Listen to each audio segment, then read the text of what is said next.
Hello, hello, welcome to the stream.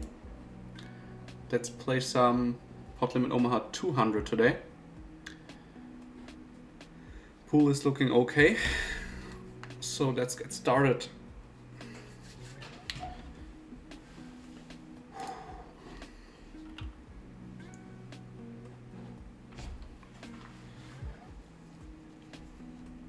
Let's just make a quick Instagram post that we are live, and then we're good to go.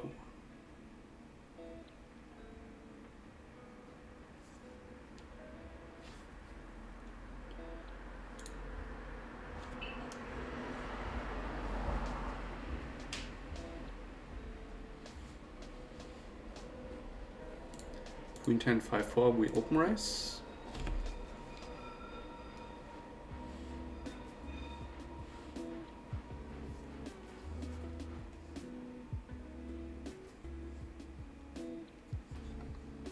Ace 10, 10, 8 as well. Okay.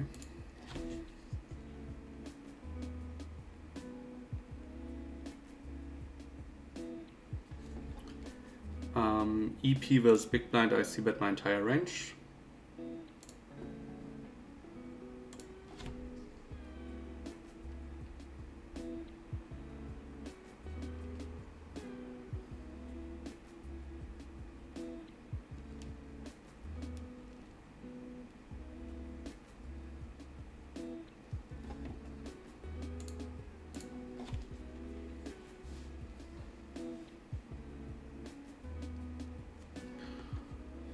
Let's go.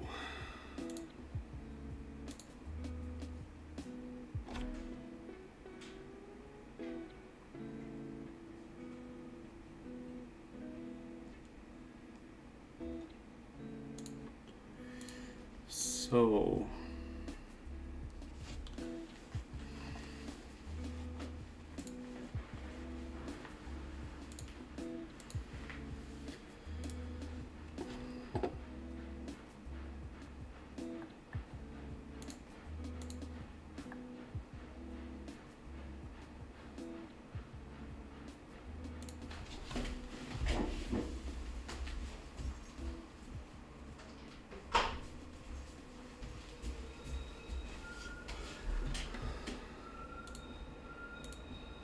Jack 5-5-3 is a defend, of course. Big blind versus small blind. And do we want to stab here against a station type player? Don't think I want to do it. Now I have a straight. Just gonna check it down. Now he bets big. I kinda wanna call.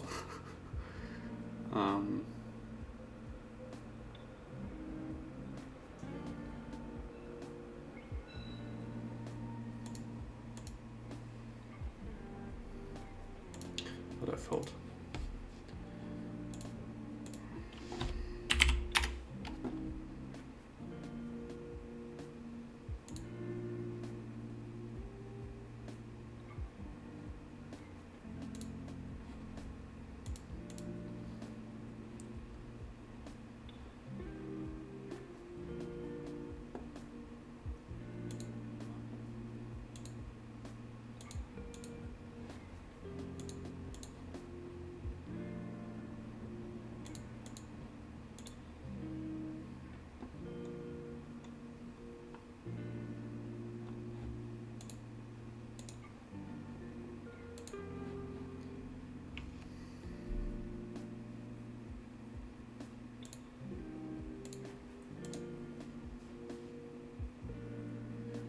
Here on the right, it's kind of a tricky spot.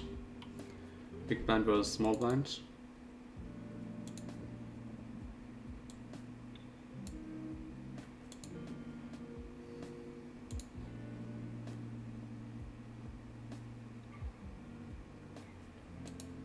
Yeah.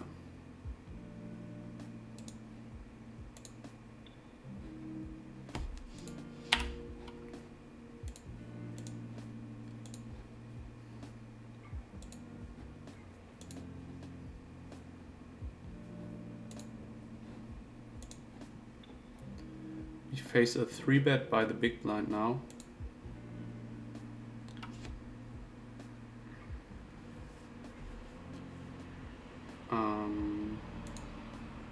I think it's just a fold. Could be wrong. On the button I would have called.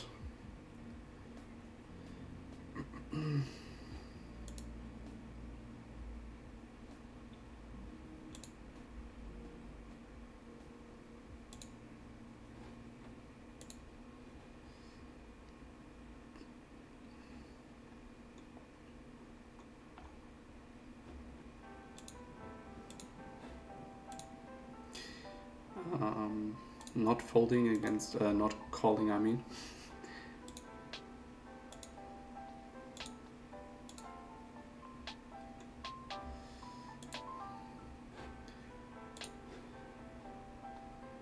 Hi Ivan, thank you. You are the first again.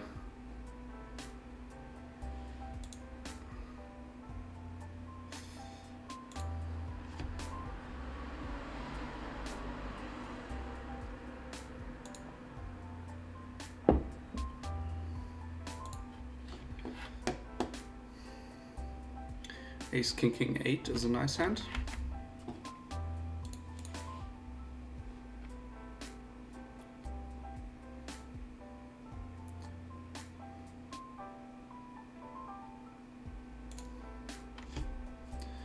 Another Ace King now. Let's see if, okay, we do get an action pot. So this is a 3-bet. Against a regular, and on this board I bet in order to bet fold.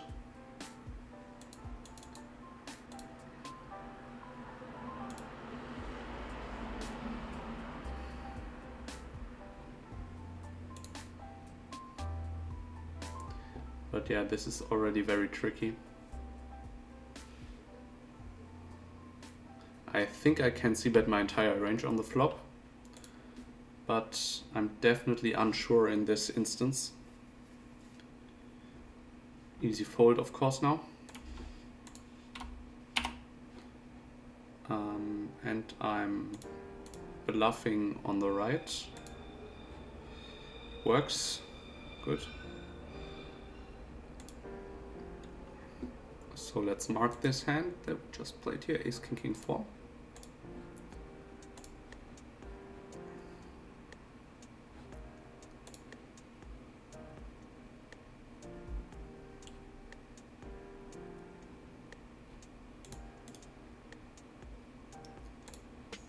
What kind of games do you play, Ivan? Do you play more online or more live?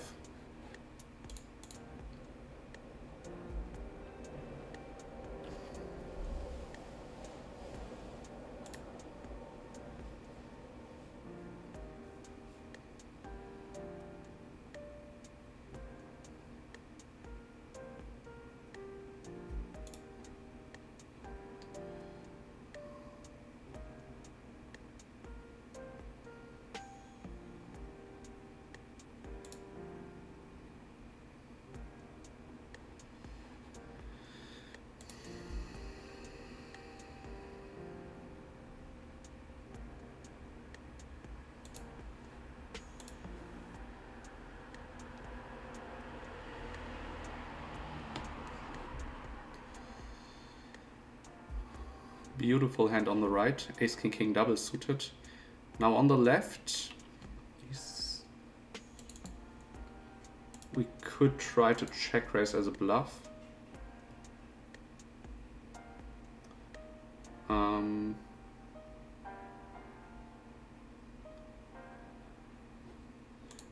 not sure what's best here, because he can definitely have the nut flush there in this line. 3 threes is a great flop for my range. Nice. Take it down. King 10 5 6, we get 3 bet. And I guess we want to call in these positions. Hey Monty Burns, how's it going? What's up? So 986 on the left. I expect a check almost always by him. And I'm going to start a bluff here.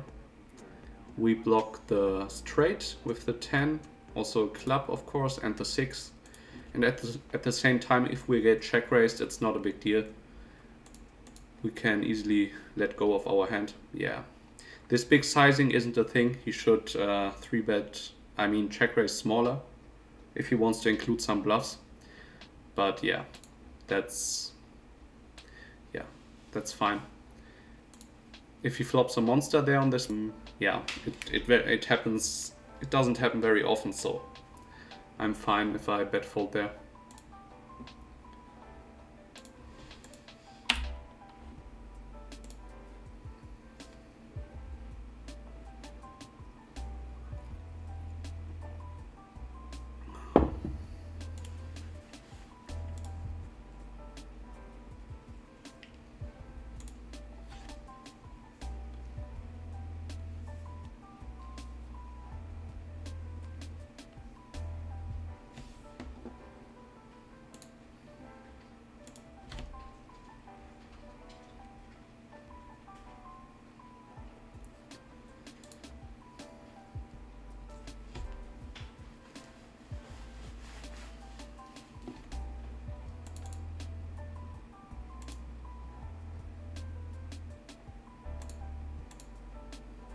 Queen 7 here on the left. Getting the fold is nice. But I'm actually not sure if we should bet our 2 pair because it's a very weak hand in general.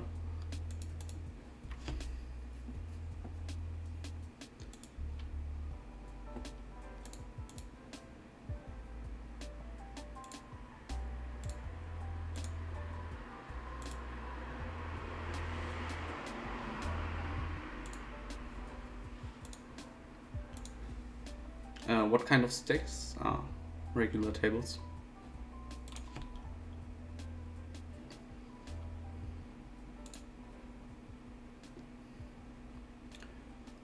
Yeah, your regular tables can also be a lot of fun if you sit with the right players at the table especially.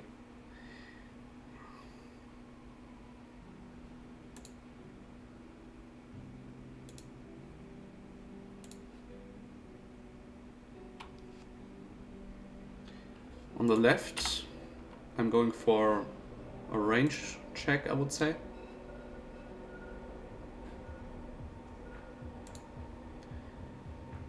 Now the queen is obviously not good for my exact hand.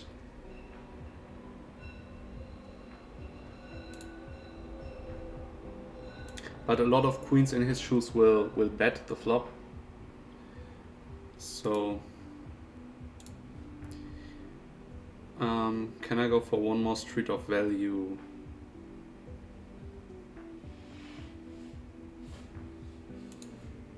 Maybe 1/3? He has a queen, that's fine. If he would value bet there on the river, I think I have to call, so I lose anyway.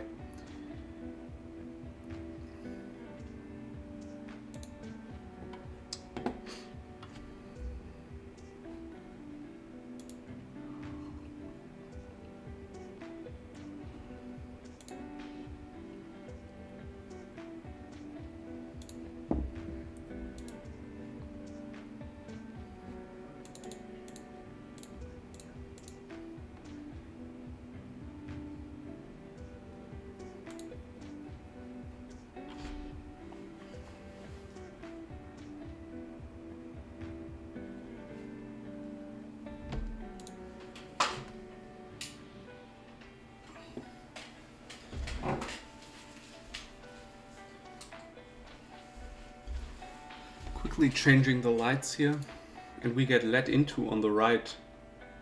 Very weird. I call with my 7 blocker and the backdoor flush draw. And now we have a clear fold. But yeah, this player is very wild, so...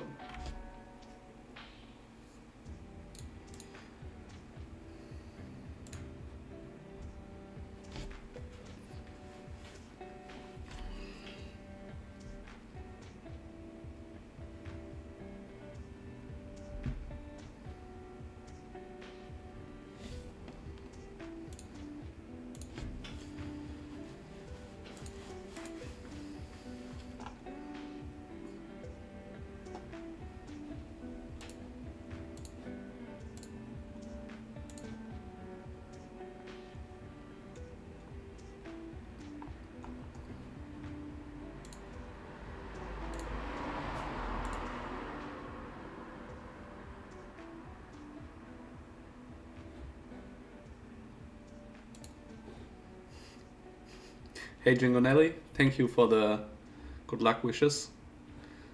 I will need that. So here on the left we have a call, although against his EP range it's not even great and difficult to play.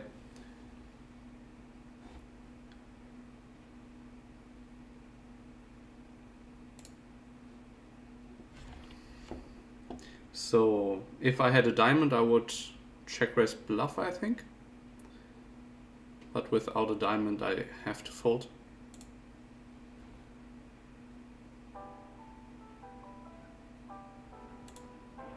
And on the right we go for a bluff. And it works. Nice.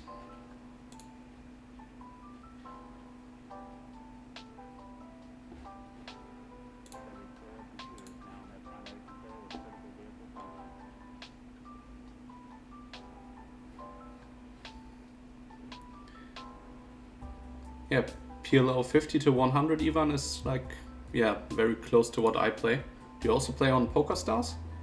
Or do you play on other sites? I also used to play a lot on GG before I changed back here to Stars. Queen 8-4 on the right could also be a 3-bet, and then this board I thought about leading my hand, but I'm not sure.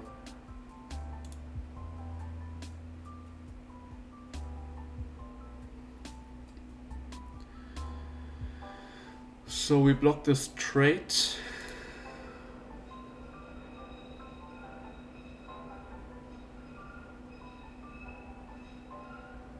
I'm not really sure if my hand wants to go for a check raise maybe on the flop.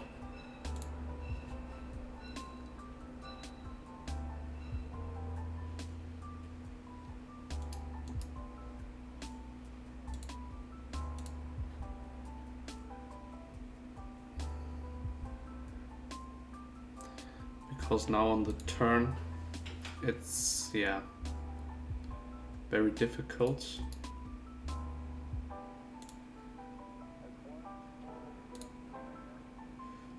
Yeah, I won't be calling here.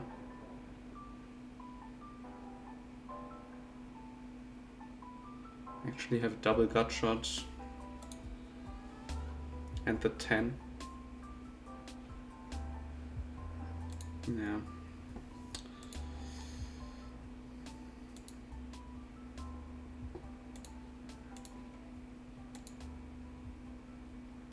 Maybe this is too weak to fold there. But yeah, I'm sometimes even dominated by a higher flush draw.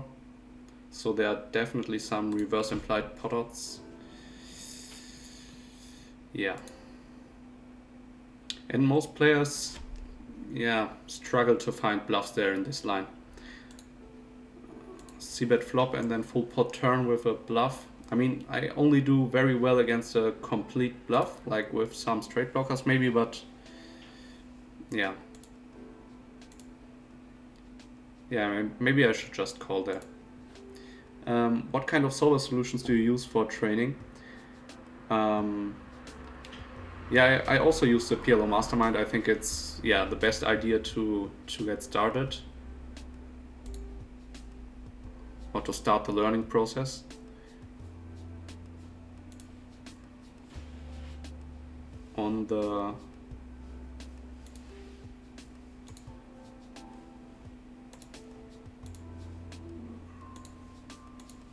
on the right, I go for a very thin bluff. It works. So I use the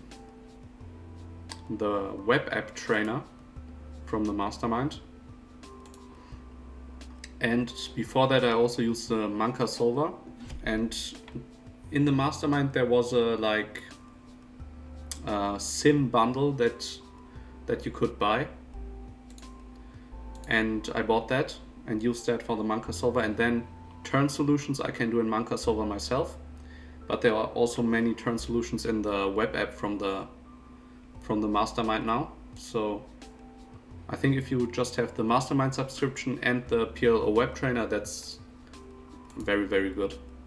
Especially if you start off, if you are a bit more advanced and you have already watched a lot of their videos, then I would suggest maybe only using the web app, because for me personally, I like it a lot to use it, to make the quizzes and yeah, look into both sides of the hand. So not only your spot, but also your opponent's spot, so that you really understand how everyone should play, and then and then see also exploits if your opponents are deviating.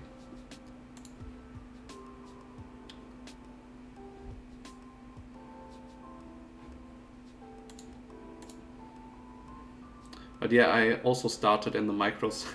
I played like 2 cent, 5 cent and lost $150 in, I don't know, 20,000 hands or so. And then then I bought the mastermind.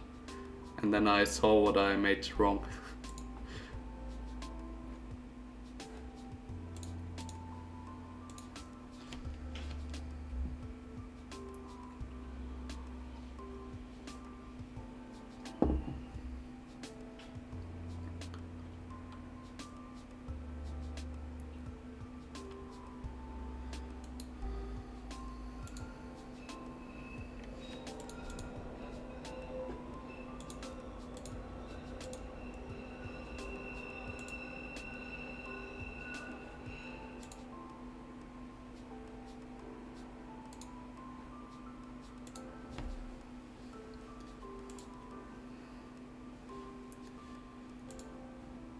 So Queen Jack 4-4 on the left is quite an obvious bet, I would say.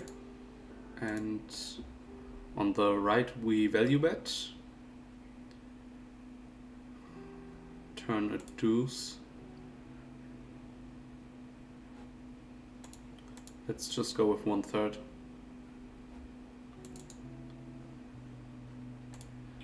And now full pot.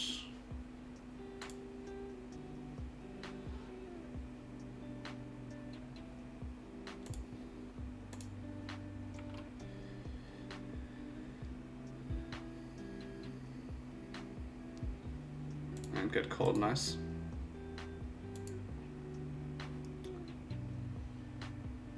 So my opponent had the Queen 10-6 deuce. Okay. Yeah, I mean on the river he had a full house, so I guess he has to call there.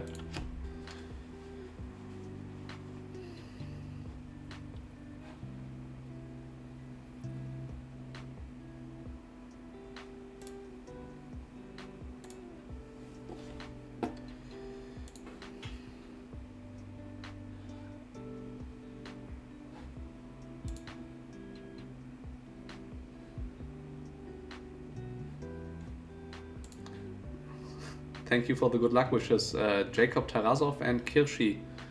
I appreciate it.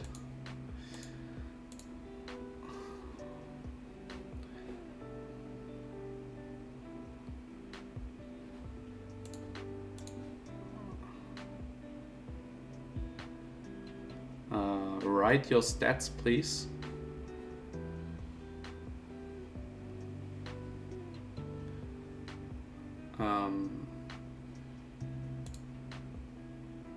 I don't know exactly, but it's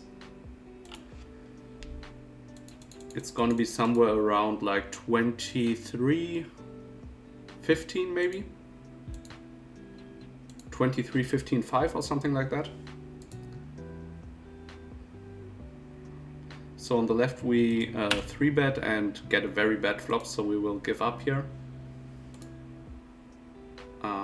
Yeah, just nothing we can do there.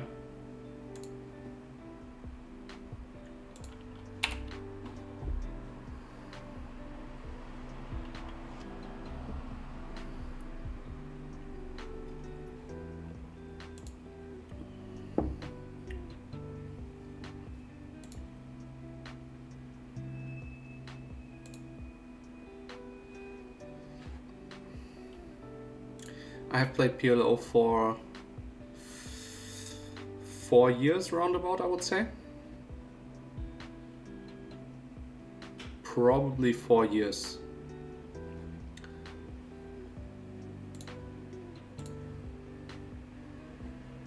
And yeah, I actually won the first live poker Omaha hand. I doubled up. That was in Barcelona at the EPT. I think 4 years ago, could be 5, but I think 4 years ago. And it was King Queen Jack 10 single suited. I 3-bet and yeah, I won. So that was very cool. Here on the left we just check it down and win.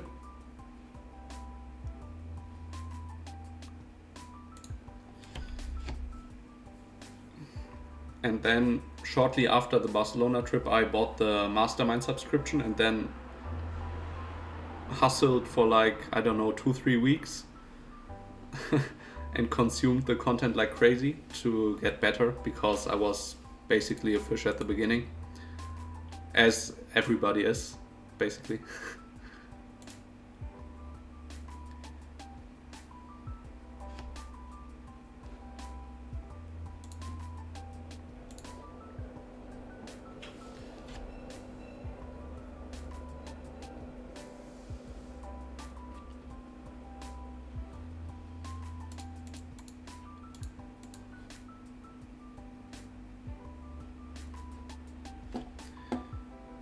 On the left we flop top set, that's always good. And yeah, just go for a standard c-bet here. Get snap called and turn a flush draw. So we have a clear value bet, even though the straight comes in. We have a monster hand here. And I want to really keep all his... Maybe I should go even smaller. Maybe something like half pot or 1/3 pot to really keep his weaker hands in. Could be better. Yeah, the law changes in Germany also sucked for me, because I had to skip playing on GG Poker and also on PokerStars. But yeah, I really enjoyed the 5-card tables on GG. And yeah, it sucked even more because I was just in a little downswing and then couldn't get the money back. So, but yeah, that's not too bad.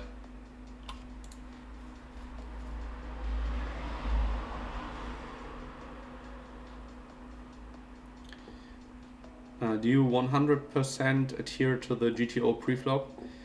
No. In many spots I deviate. And in some other spots I try to play, GTO. So here in this spot, for example, I think that my hand is slightly too bad to 3-bet, so I'm gonna call. But I would try to emulate the GTO frequencies here in this spot, for example. But in a lot of other spots I would not. So here on the right we have a call. Our hand is very bad, but his range is also pretty wide, I think. So far he 3-bet 2 out of 5 times, so...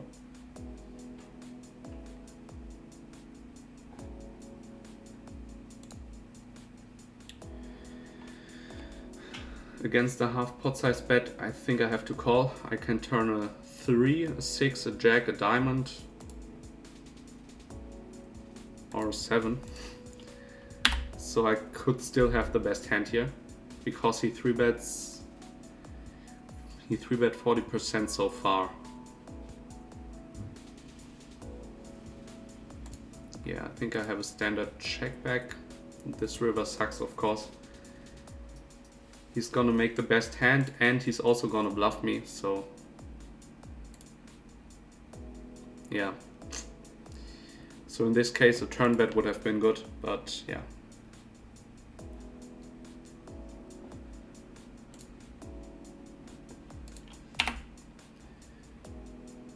So yeah, most of the time, or sometimes I try to follow GTO, but not always. So if I see that my opponent deviates a lot from GTO, then I likely don't respond with GTO as well.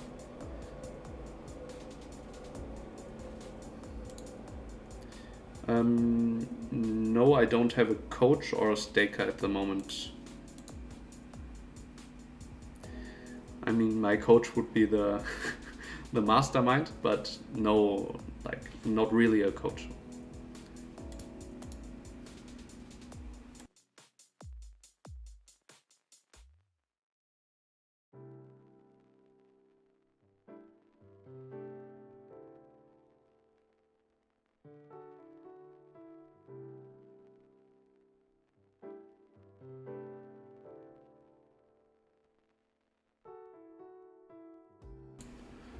Sorry for that.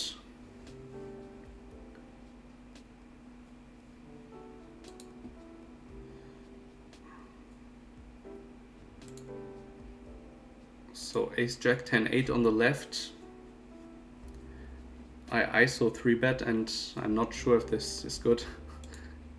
But I think it's GTO actually. And I don't want the other two players in because my 10 high suit is not so strong.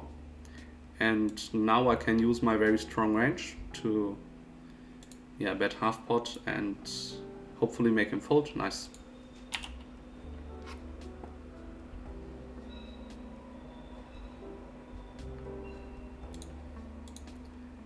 Hey Jacob, yeah, good question. I also thought about raising the rainbow version even, but I think rainbow is too bad. But single suited I would definitely raise, especially if it's a nut suit. A non-nut suit, not so great, but with a nut suit we actually have to raise there because the hand is just very, very strong.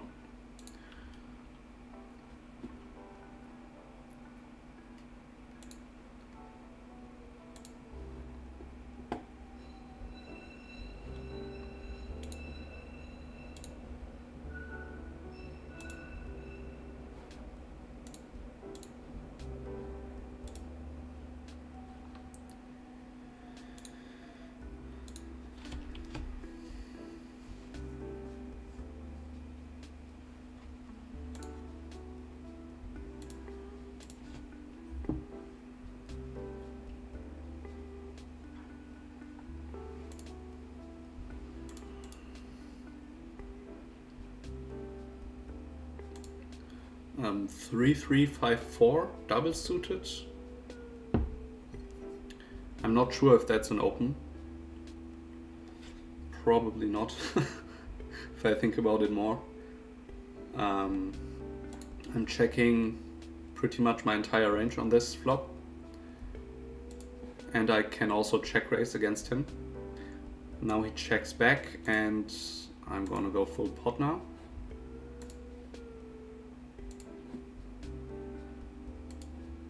He could be a short stacking regular. All the straights get there, so yeah, that's a terrible river. And we win anyway, nice. And he had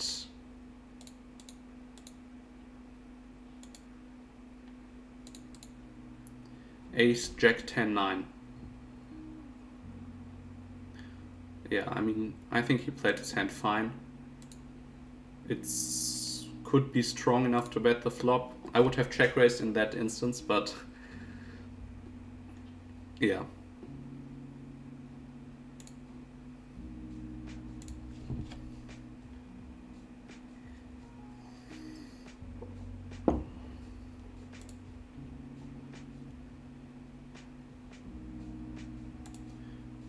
Jack 8 7 5.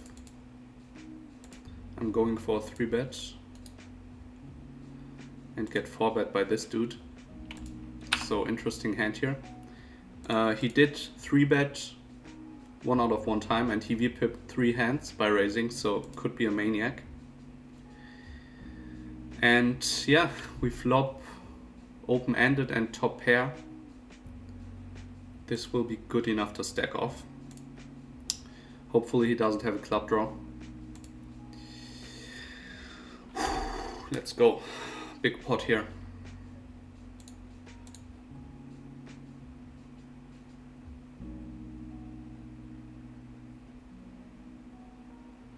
$50-50 coin flip. Come on.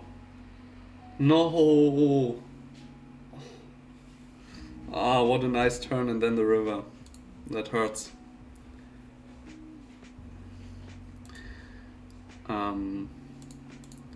So yeah, he is definitely very, very wide.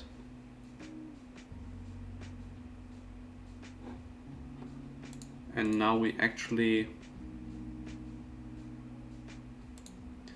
get our stack in pre-flop with aces, rainbow aces.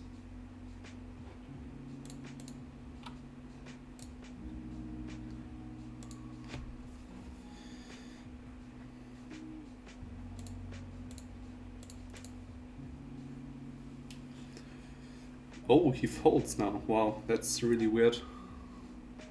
And here on the right, I open raised and c-bet flop.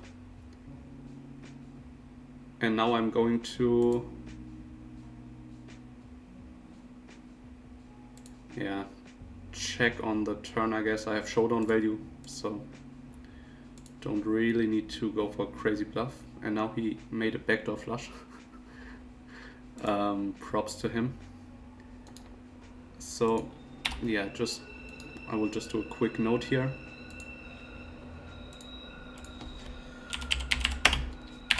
Cold 4-bet, queen, 10-9, single suited.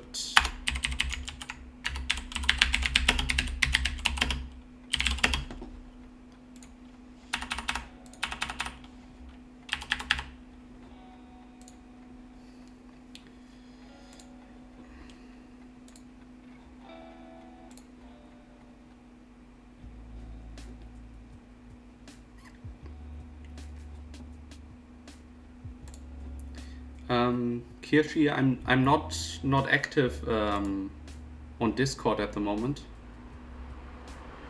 and also not really on Skype.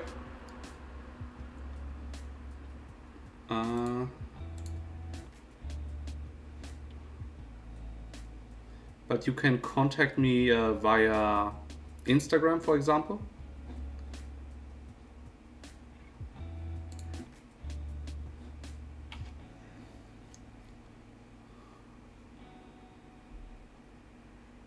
I can put the name of the Instagram in the what's it called? The description of the. Can I?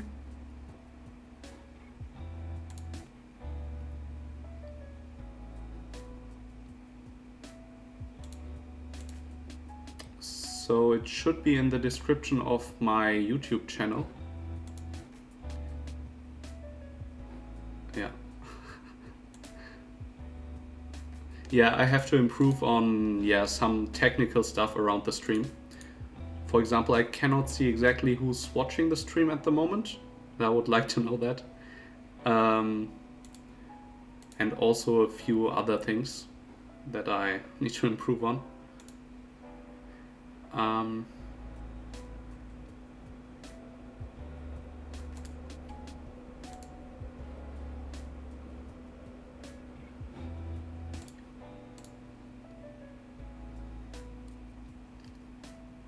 But yeah, I think actually opening a Discord group would be kind of cool. So I think I'm gonna do that. That sounds like a very good idea.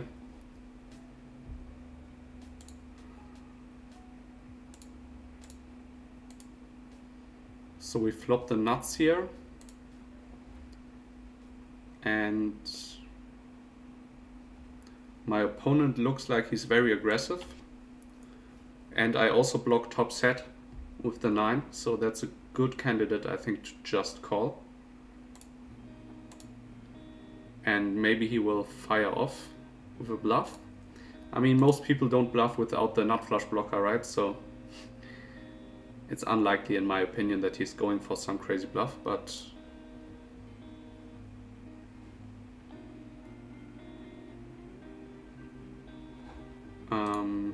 so just gonna call down here.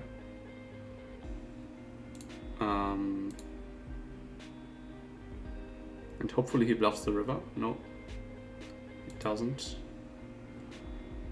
So what did he have? He had, yeah, the complete air ball. Ace 5-3 deuce without a heart. So that's kinda extreme. So I'm gonna mark him as... How do I mark him? Aggro fish post flop. That's probably a good label. A few bluffs post flop. Jesus Christ, no. What did I note there?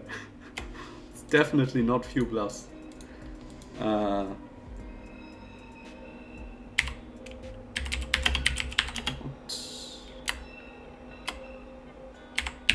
Two barrel big mono board without any blocker. Give up river.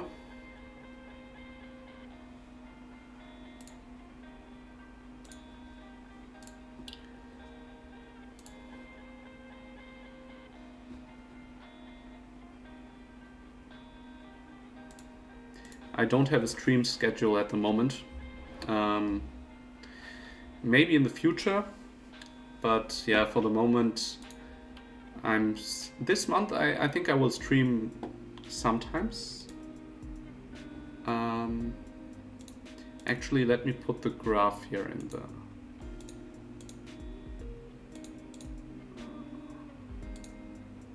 So...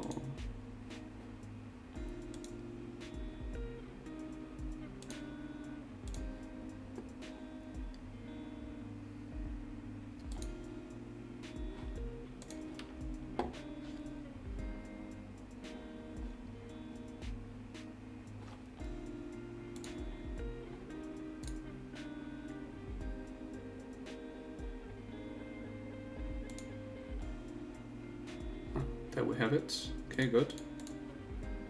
So that's the graph for today's session. Obviously not looking too great, but that's fine. Here on the right, we face a 3-bet, and we have to call with our hand. And flop absolutely nothing.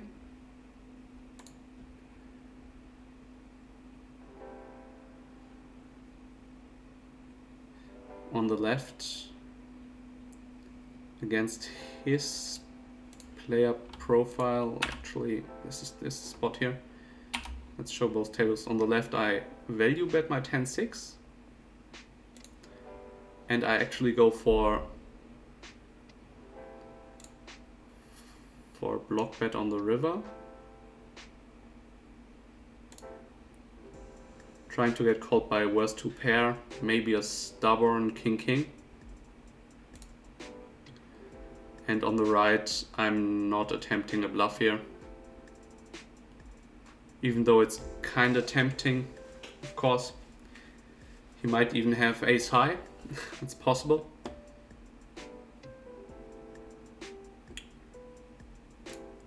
but I'm not going to call. There was a maniac at PLO 50 yesterday, literally 3-bet called, 4-bet 50% plus of hands. Yeah, I know these guys. It doesn't happen very often, but then it's very cool to have them.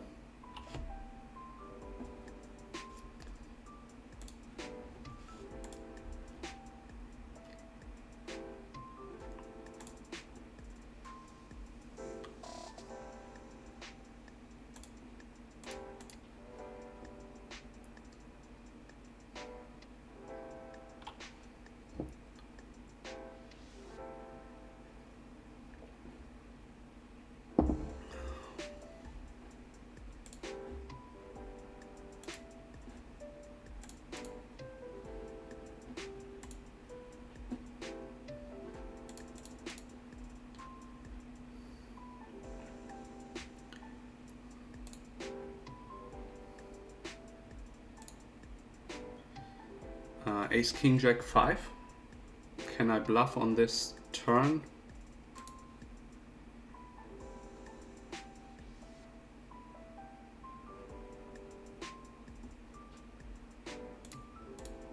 Maybe.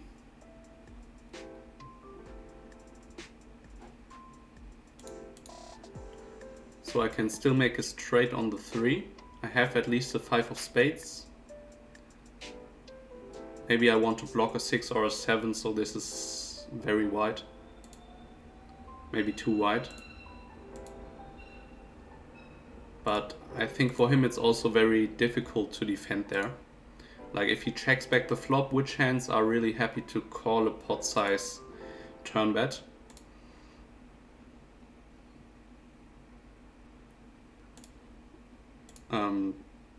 To the point where it's unprofitable for me to bet there full pot, I'm not that sure.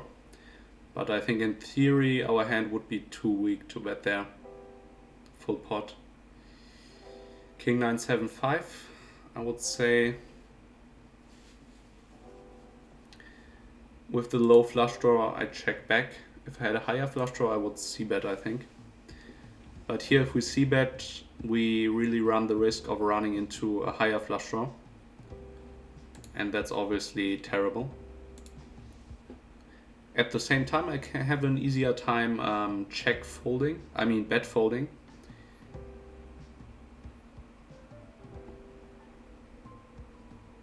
Queen Jack 9 6 could also be an open. Ace Ace Jack 4, let's go.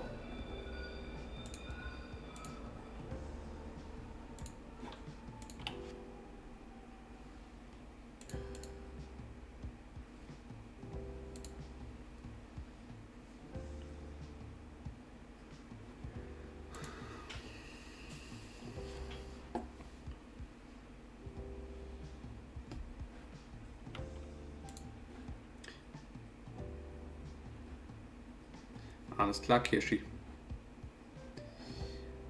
Ace Ace Jack 4, I check back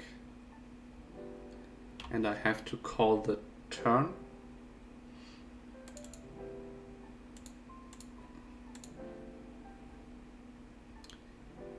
And now I have two pairs, so if I had a hand like Ace Ace 9 4, yeah, nice. Okay, that's cool.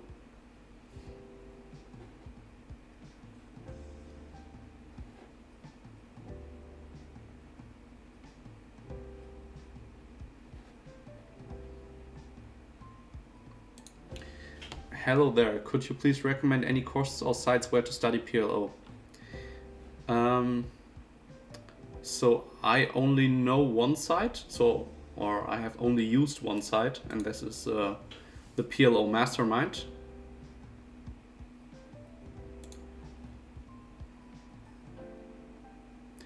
And yeah, I like it a lot. I can only recommend it to you. And I think it's the biggest training site. I mean, Run It Once also has a training site. And now with Ace 10 10 9, I'm not sure what to do. Let's just fold.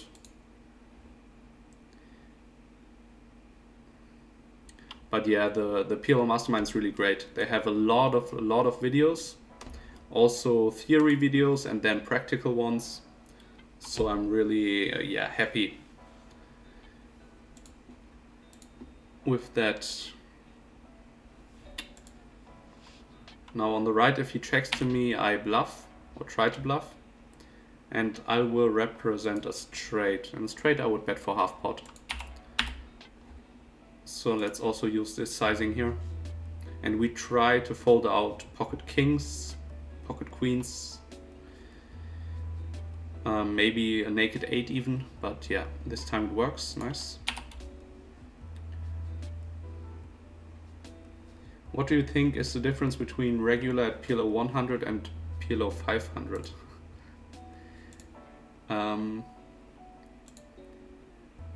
I think the regulars at 500, I mean, I have never played 500, so I don't know. But I would assume they are like a lot more aggressive. That's the main difference, I would say. And more willing to also hero call down, maybe. That's what I would say.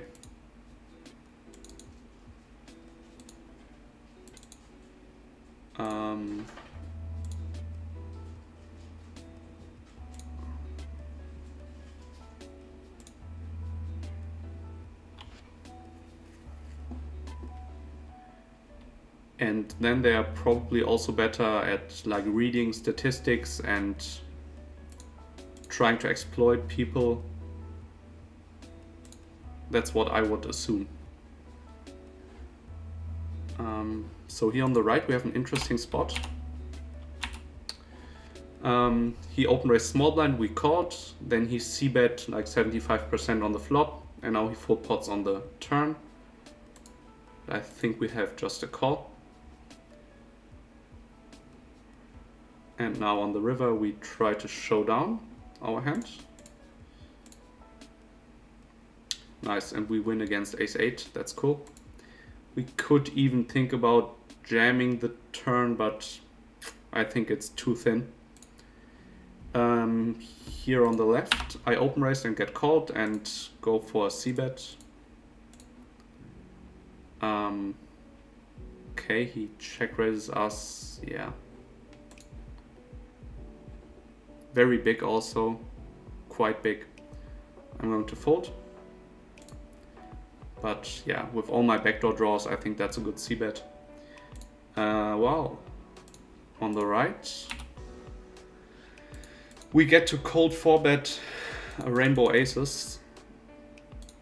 Yeah, dangerous. You can easily lose your stack here, or I can easily lose my stack here.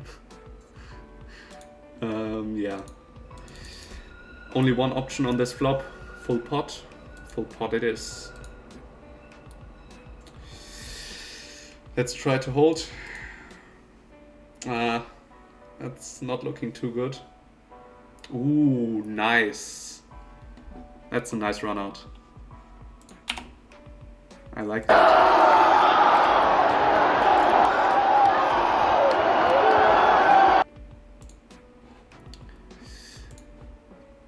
So that way we get our money back by sucking out on him. But his 3-bet was also very, very wide. King 10, 9, 7 single suited.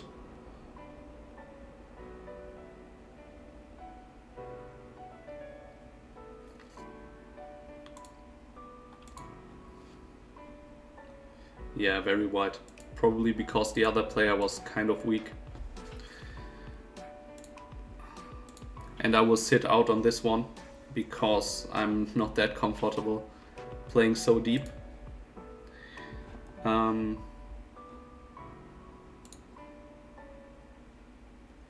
Ace 9, 7, 6 is too bad to c-bet.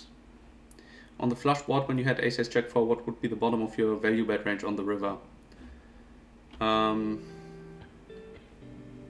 That's a good question.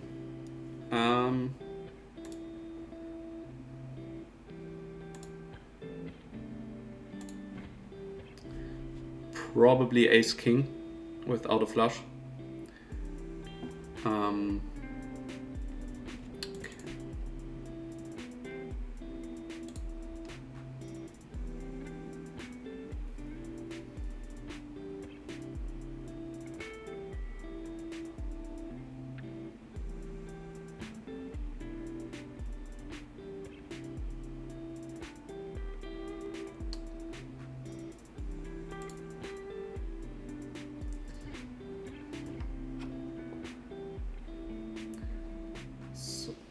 Okay, we can leave this one here. On the left we made a questionable hero call, I would say.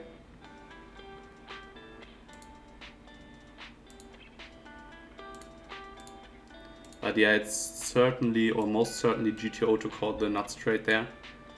But it's, yeah, not that natural for our opponents to bluff there.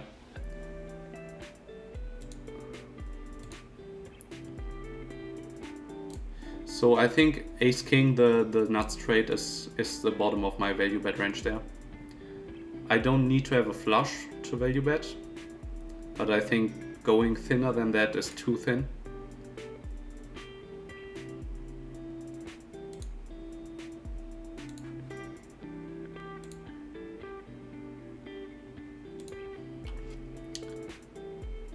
Rainbow aces, trip aces, I will fold right away.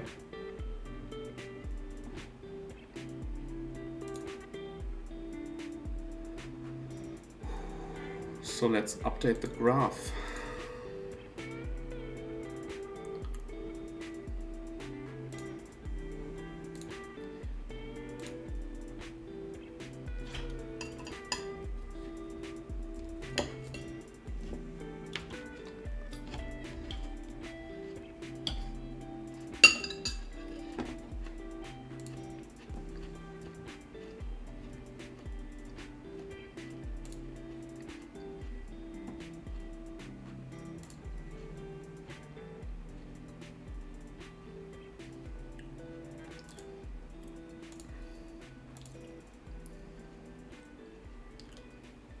Okay, I'll go for a short break and I'll be back in around 5 minutes, I would say.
Okay, so let's jump right back into the action. Ace Queen Queen 6 will be an open.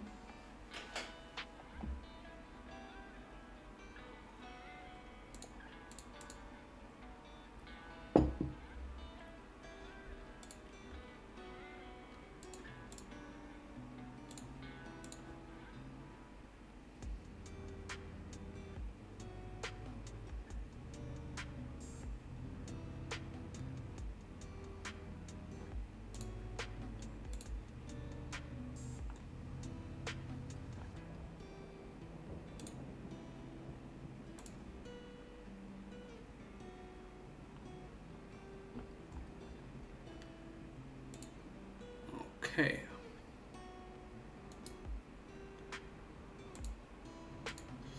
King, Queen, Jack, 9 double suited seems like a 3-bet to me. Let's do it.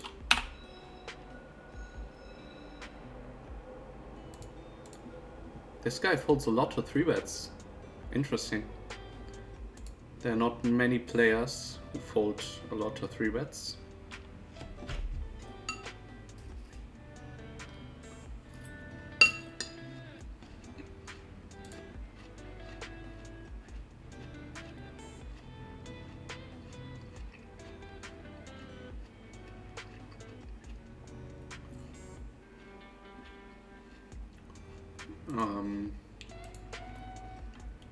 You didn't even see it? Anyway.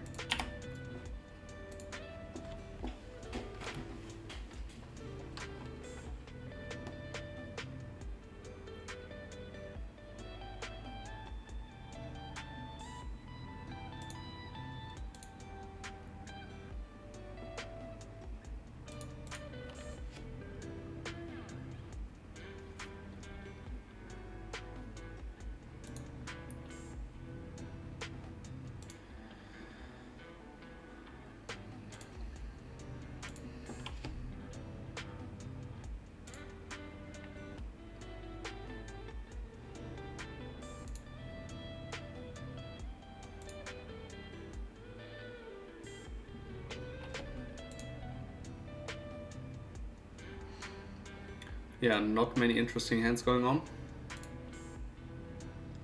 So maybe I can add a third table. That could be a good idea. Okay, Ace King King 7.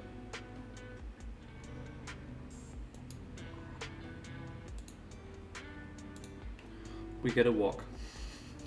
Yeah, the player pool is not looking too great.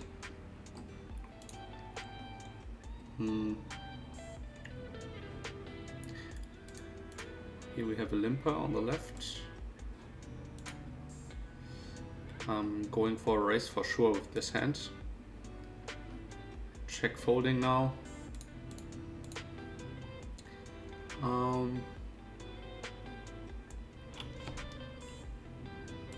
Yeah, I think I just want to get a showdown with my hand. And this player type also doesn't bluff me a lot, so that's awesome. On the right we have a trivial fold against a 3-bet.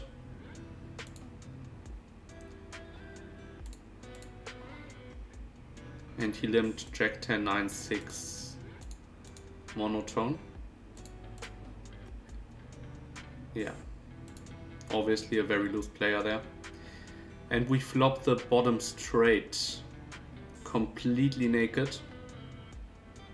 But we also double block the 8-5 straight with our 2 5s. So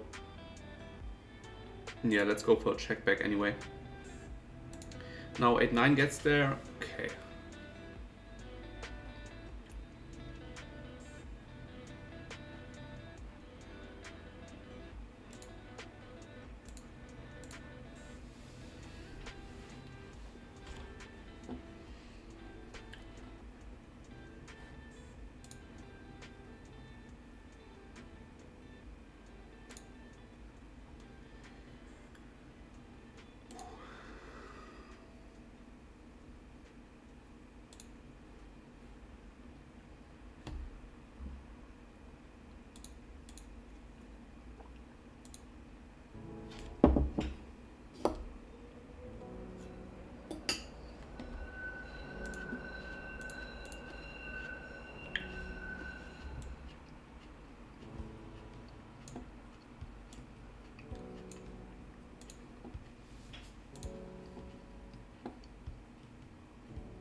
Tell us about path in Omaha. Do you mean math, maybe? Math would make more sense.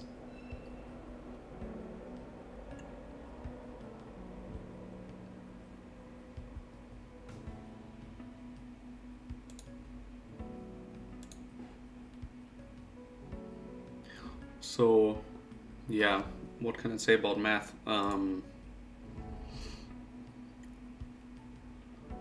I'm actually not too sure how to answer that.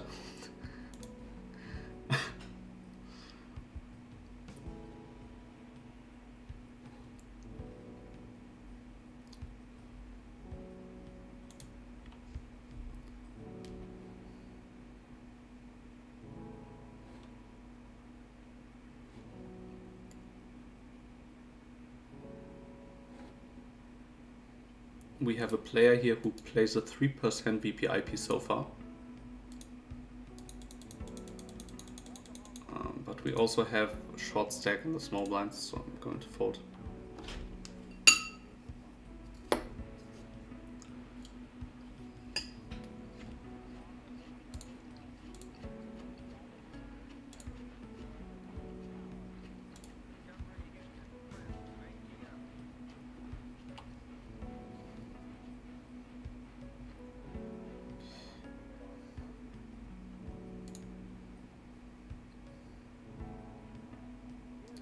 Okay, we flop middle set on the right.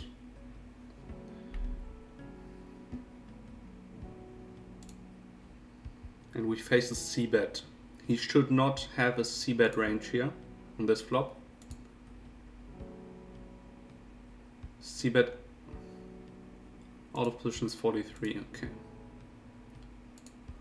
So his c-bet percentage is a little bit too high, I would say. Out of position. Okay. Definitely have a call here. Yeah, I think so.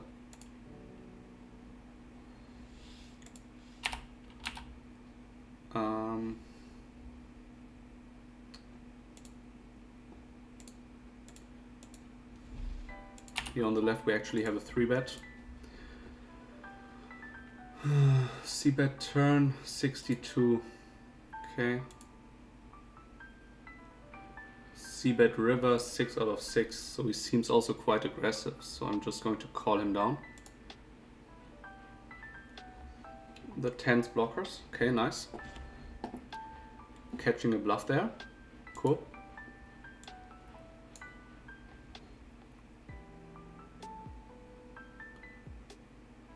Here in the 3-bet pot on the left, I think we just check back. We have nothing really going on for our hand.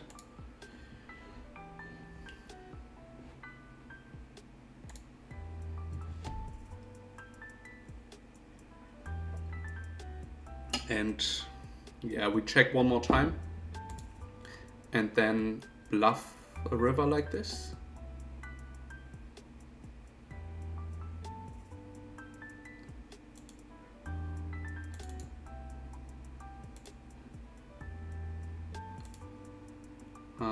Do we bluff? I don't think we do. Yeah, a hand like this can even call a river bet.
Yeah. Okay, Jacob, yeah, path and journey, yeah, I know what path means, but yeah, that also makes sense. So, yeah, after I studied in the mastermind for like 1 month, very intensively, then I started short stacking, actually, at PLO 100 and then also on 200. I played like 70,000 hand, I think, on PLO 200. And I won one big blind per 100 over that sample. And I certainly made a lot of mistakes still and stuff. And yeah, then I also played live poker, of course. And yeah, there I made much more money than online. And yeah, then I also played quite a bunch of deep stacked hands now, mostly at PLO 100 and also on GG poker at 100.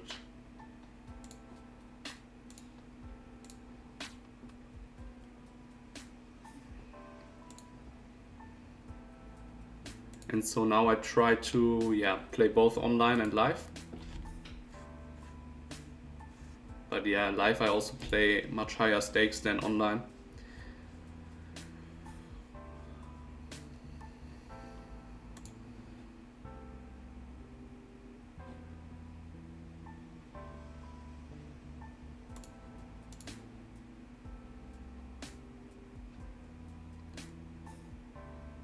And like playing seriously, yeah, I mean,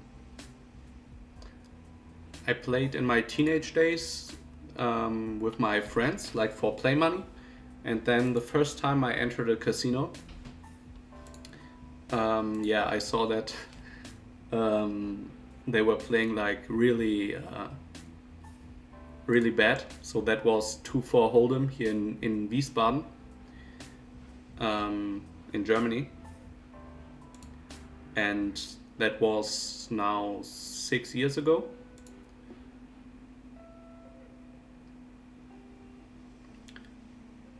And people were playing quite bad, at least some people.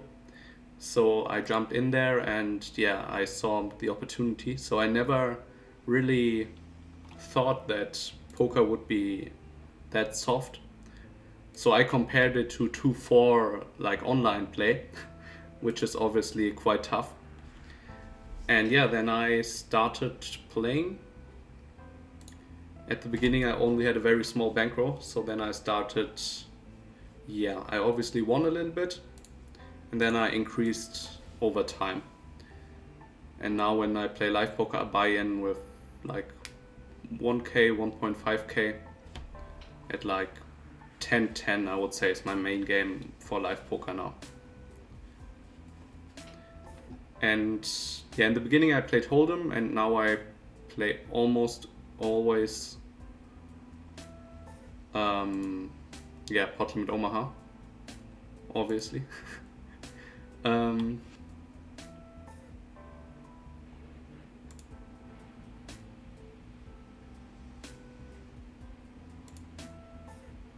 So here on the left, I think trying to push my opponents off their equity is good. I mean, I have a monster draw, obviously, but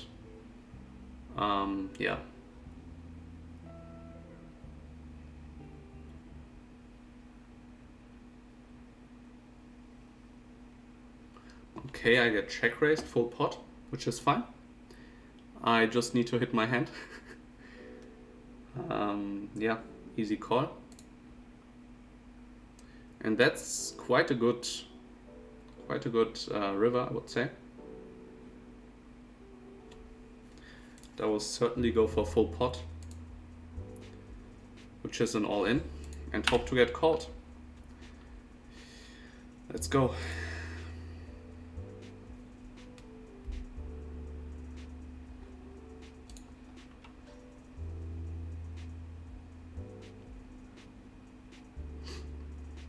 Come on, find the call. I could be on a spade draw. Come on.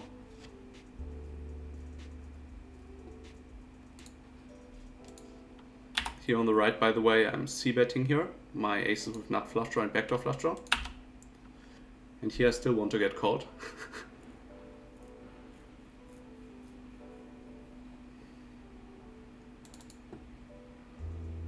And on the... I'll just show both tables. Here on the right I get check raised, full pot. Unfortunately on the left he folds. And I'm just gonna go all in. I think on the right... I think there's not really anything else to do. He has a set, of course. And we lose. But I think, yeah, I played the hand fine. I will check with the solver after the session, but...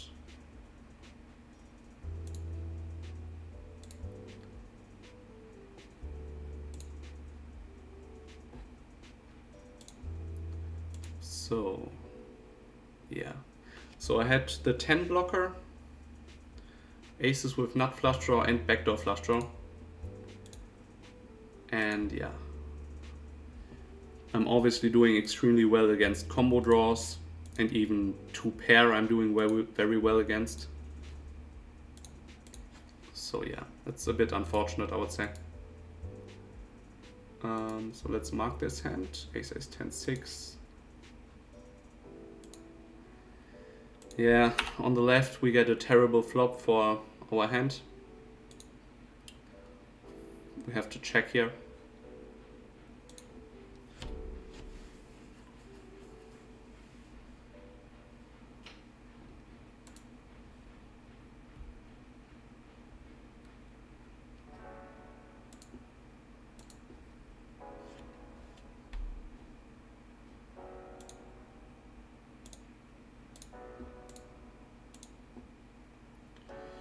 Yeah, of course, folding. Okay, they actually have reasonable hands here.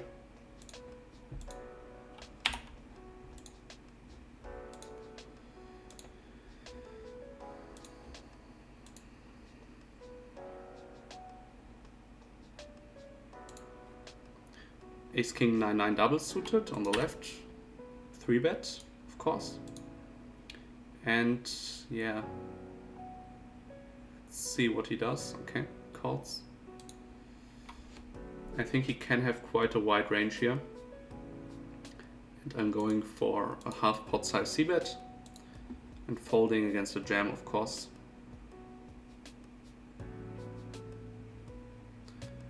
Or this. I also have to fold here.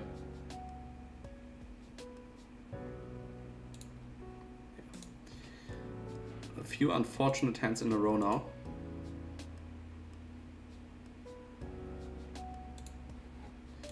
But yeah, actually, yeah, yeah, maybe it was luck, but I won a lot more money in Omaha than I did in Hold'em. I was more successful, let's put it this way. And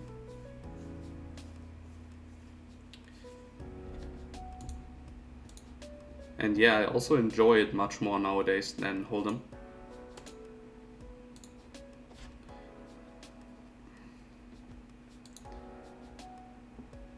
But actually what I enjoy the most is studying. So looking about my hands and then trying to improve and thinking about the strategy. That's what I really like.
Here on the right, I think I want to call against his turn bet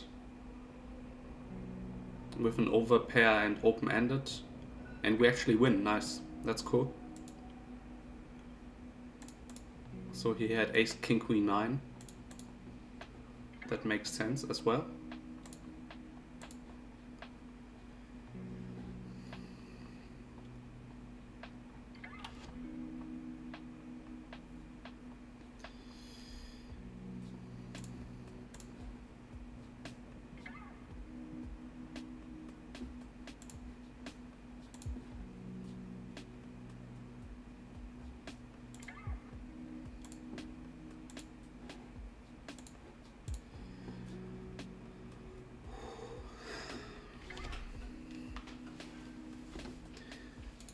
Picking up aces. Okay. Yeah, naked aces is usually a check back on this board. Hits him also quite well in general.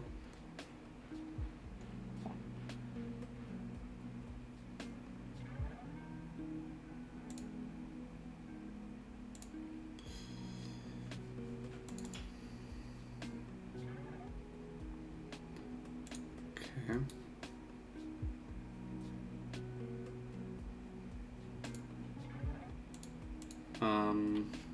Yeah. I think I have to fold there.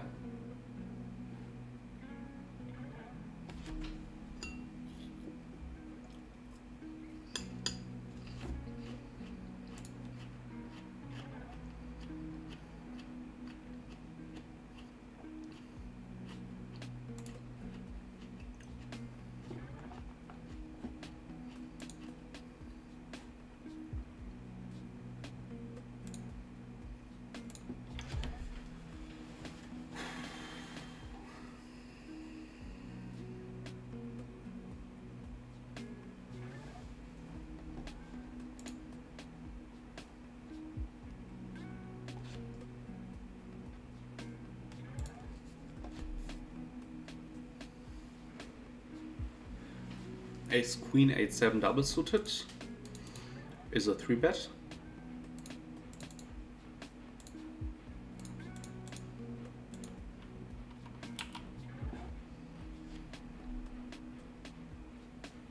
And once again he folds. Okay.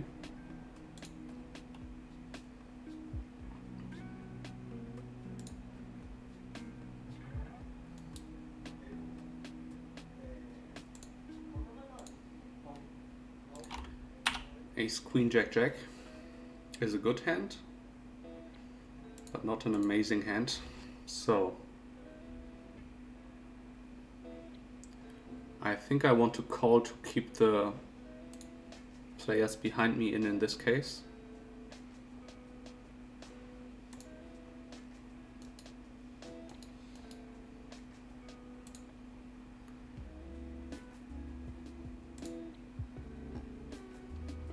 And on the right, forget it.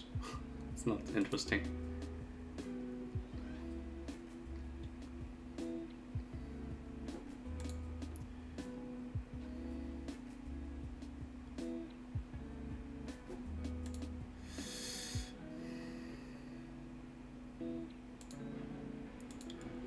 Let's actually bluff here on the left.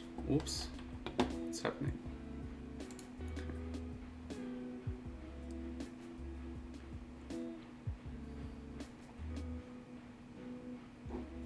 He leads into me.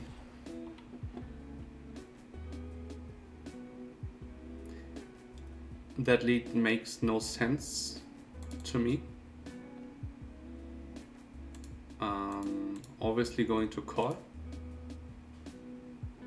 And also calling river. He checks now. Do I get called by weaker hands here, like Queen Jack? I block that heavily. Queen 10.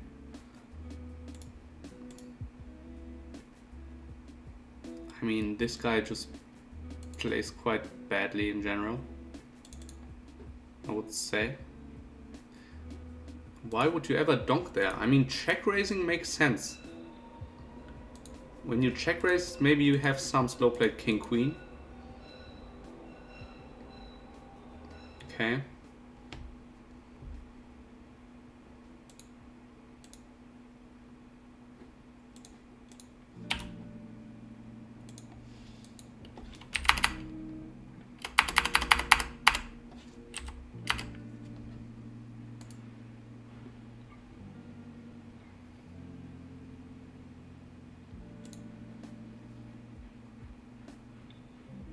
Queen Jack 8-6 on the right. Is that a 3-bet?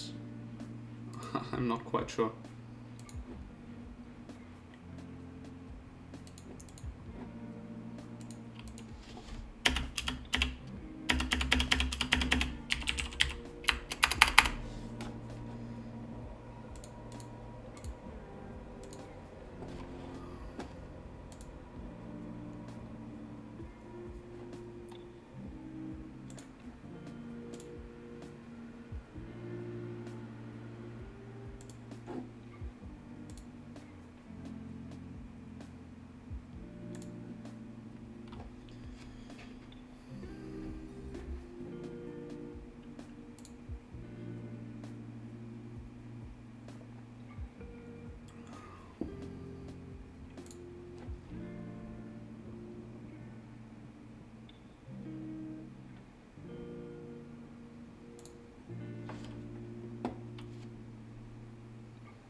Okay, here on the left. I think I'm going for a small bluff. Like 1/3. In case nobody has a flush, this should go through. And if I bet bigger, a flush. Okay. Not flush. Makes sense. Yep.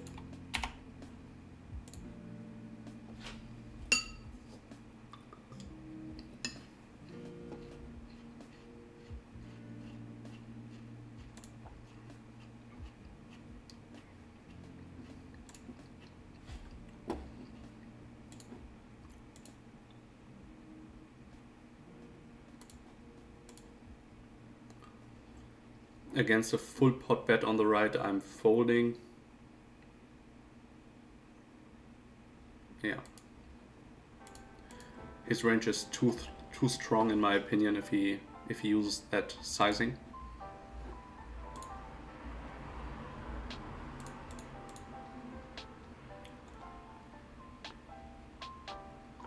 And actually, yeah. I think I'm moving back down in stakes. Because the player pool here at 200 is not looking too great.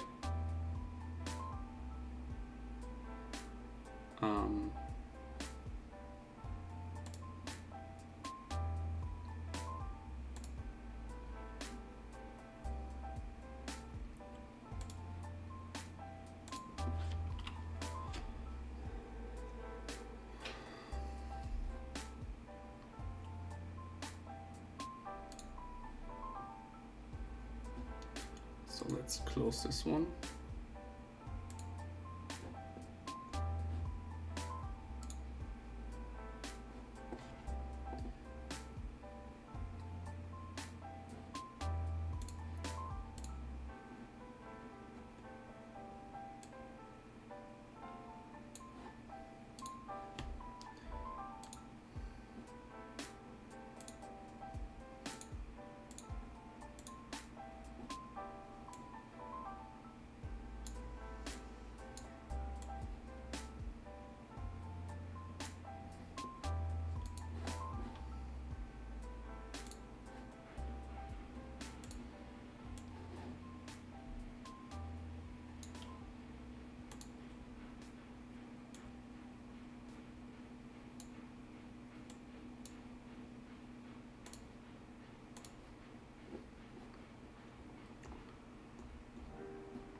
Nice. Actually works. Okay.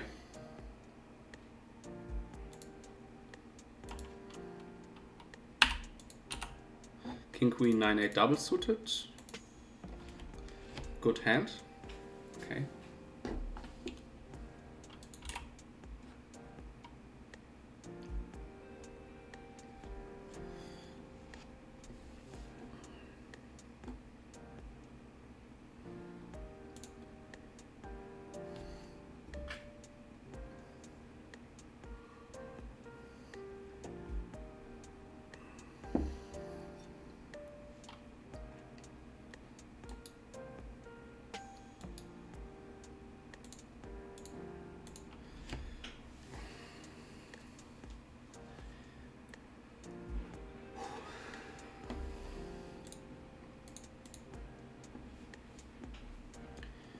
Oh, now we have two playable hands. Ace King King 5 on the left. We go for a standard 3-bet, I would say.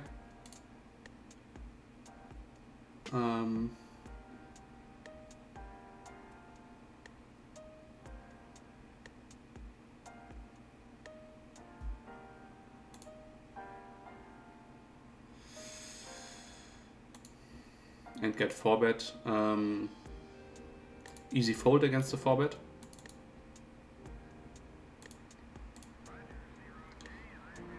And here on the right we go for value bet, full pot.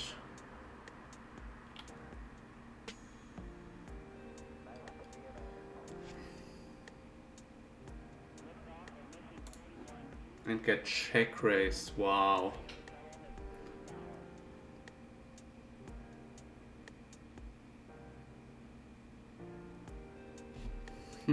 I guess we have to fold. Yeah. I'm quite sure we are beat there and we don't get the pot odds with our draw. So that's unlucky.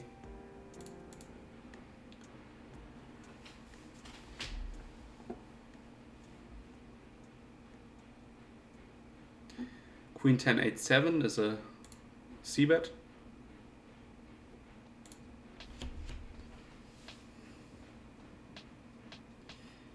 And now on the turn, naked middle to pair, I think is just a check back.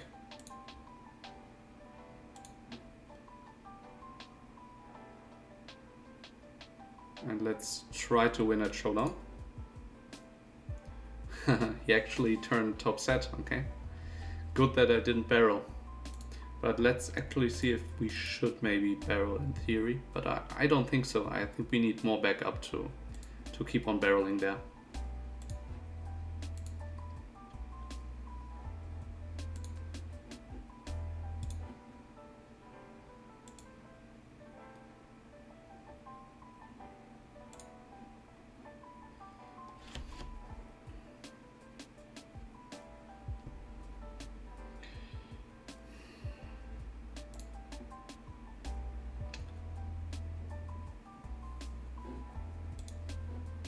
Actually on the left, maybe I should lead out on the turn.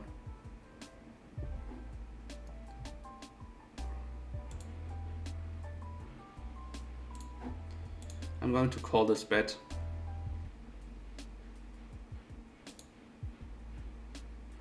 Now I have strong hand, okay.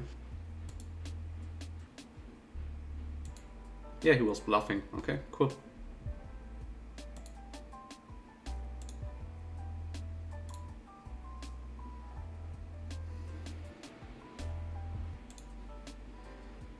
Top set on the right.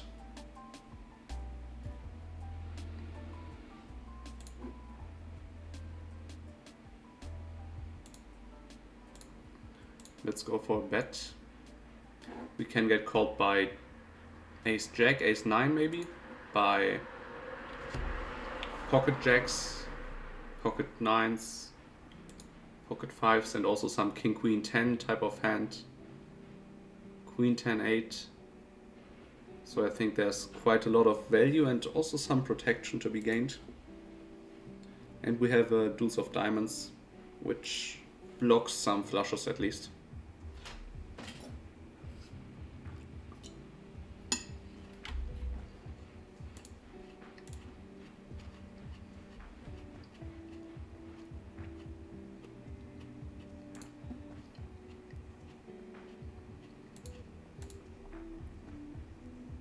Against this player, I want to 3-bet my bad kings, which is generally not a thing to 3-bet here. I would never do this against a solid player.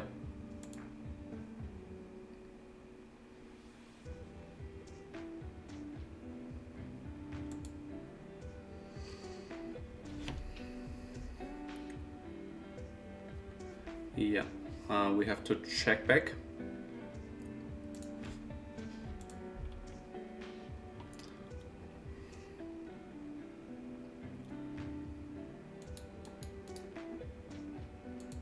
And see a bad turn. Bad river as well, but maybe we can win. He rivers trips, okay. But yeah, like the king queen 10 is, maybe it's a borderline open race, but then it's definitely a fold, I would think, against a 3-bet.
So king 10, 3-3.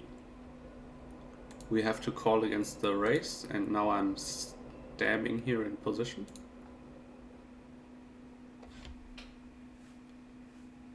Try to make him fold. Nice. And on the right we squeeze our aces.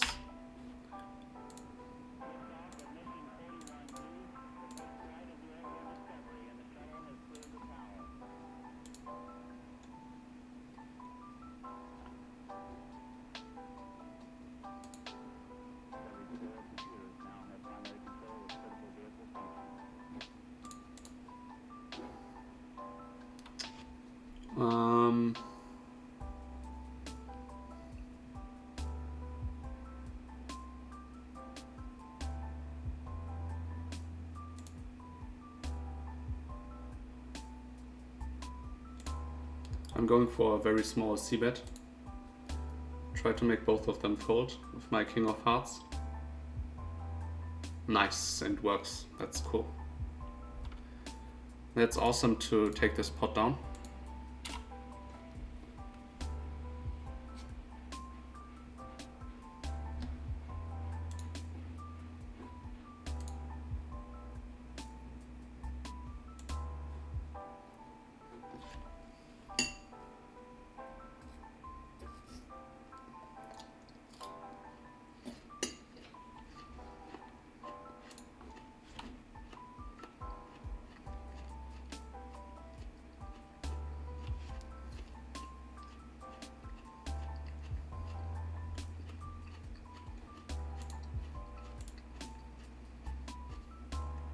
So here on the left, we flop top set. And although there are a few straights on the board, I do think that betting half pot is the play here, to also get called by middle and bottom set. And also to gain some protection, I guess, from backdoor flush draws and stuff like that. So now on the jack,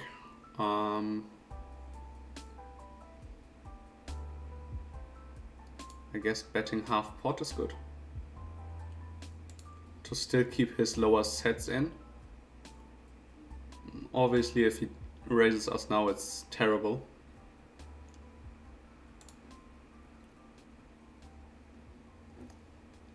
Okay.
Here on the right, I go for a loose stab here in position with my 9 blocker, and I think bear, king, king and ace, ace has to fold already. And now this turn is very good for me, speaking of my range.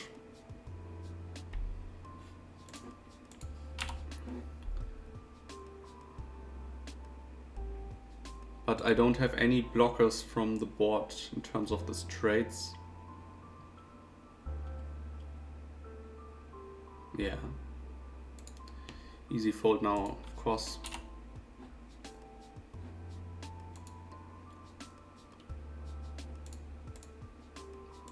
And let's see if this is actually solver approved, this step in position. So we'll check this after the session.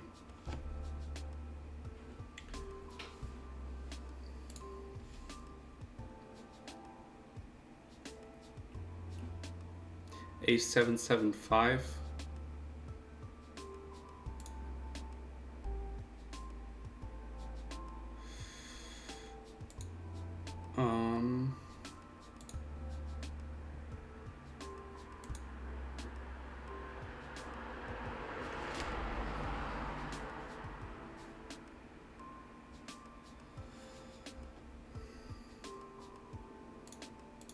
Going for an extremely light stab here in position.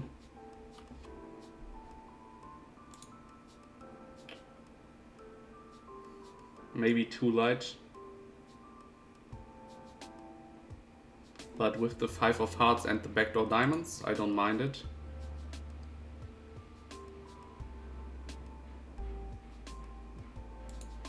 And now I don't think I should bluff there.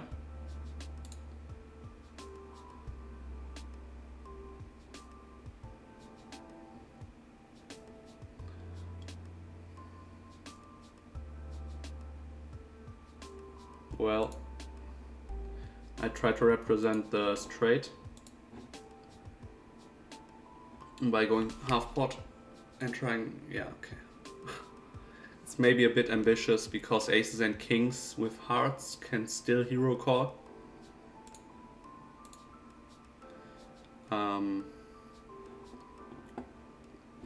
So yeah, I'm not sure if I played this hand fine.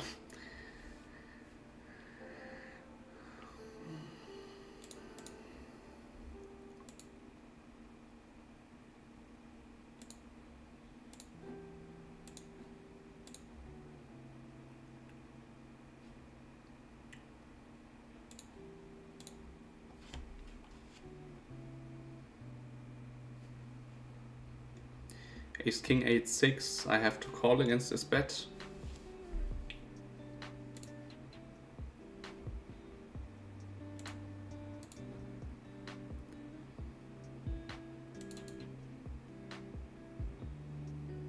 Okay.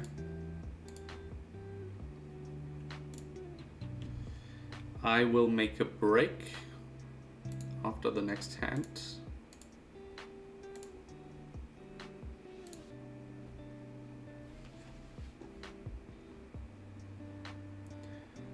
And then I will be back in around, let's say, 5 minutes.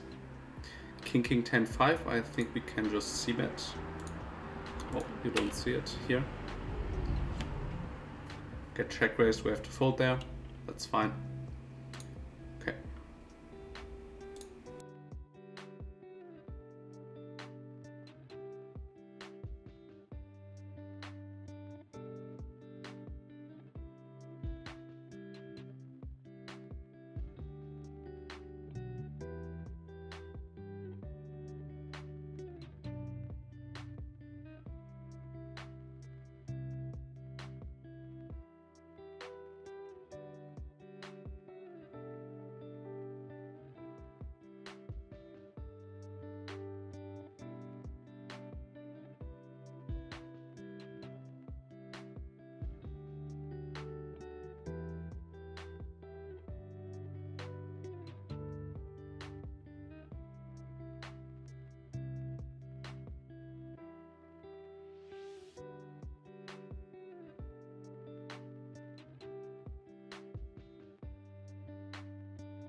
Okay, so let's go back into the action.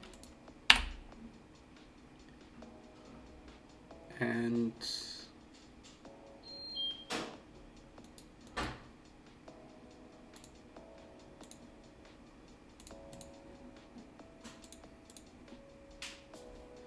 we get 3-bet by the big blind, and pocket kings, if I remember this correctly, is a call blind versus blind. And now probably going to c-bet. 1/3 of the pot. Now that's kind of interesting.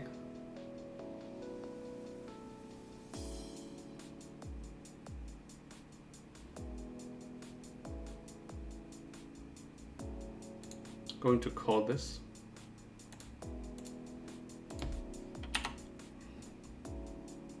But it's of course quite dubious if we want to call there or not, or questionable.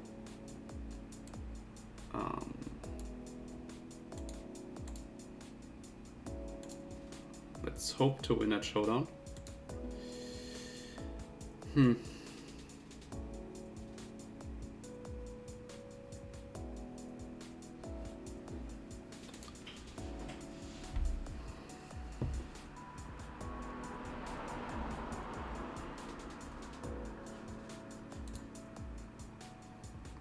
It's not going.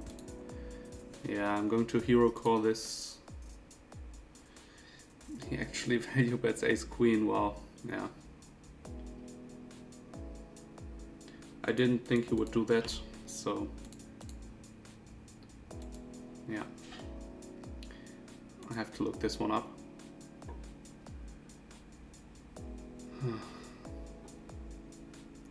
Now this guy has queen 9 and we don't get the pot odds. 18.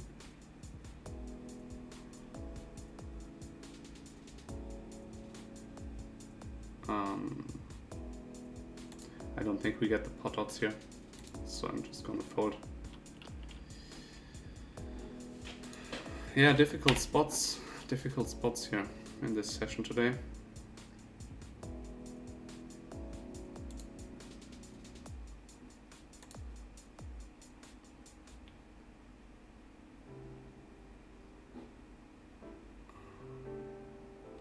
Now we have pretty much the nuts here on the left, and I'm going to raise for value. Hopefully we don't run into some rainbow aces or so, or quad tens. He just folds, okay.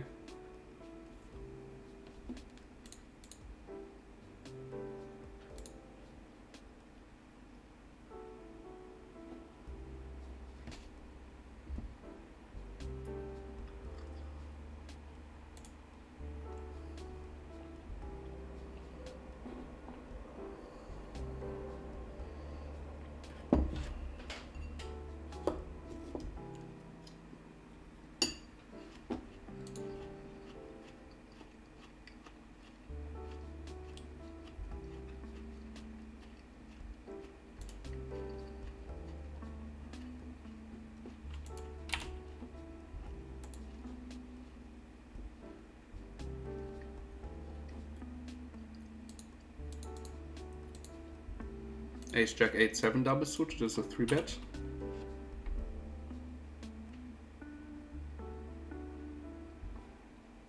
And we are c-betting our entire range on this flop.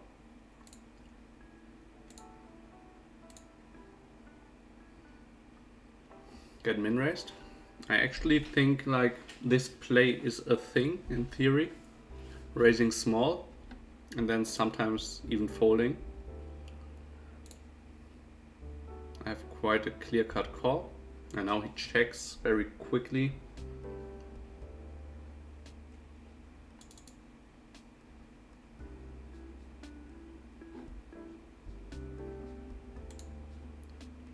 I mean, there are quite some draws out there.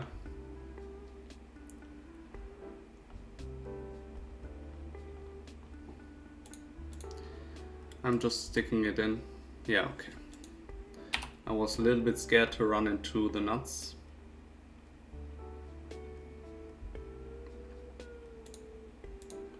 And here on the right with all our backdoors, I'm going to stab the flop. And that's a very good turn in my opinion. Going to size up now. Is it really necessary? Probably has a king quite often.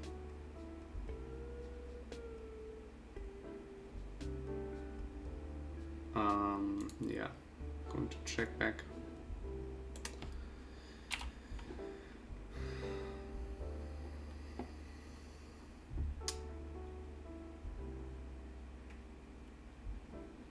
I can't start bluffing now, unfortunately.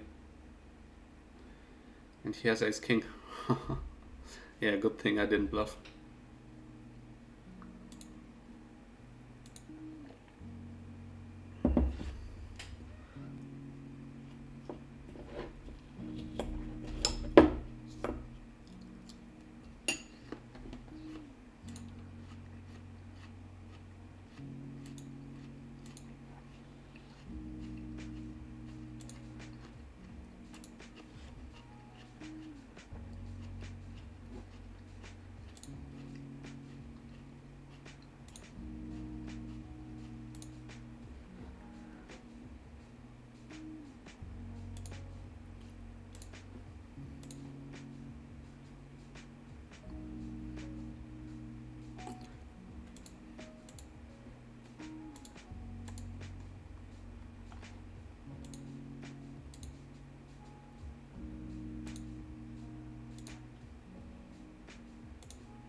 Let's go for a very wide 3-bet on the right.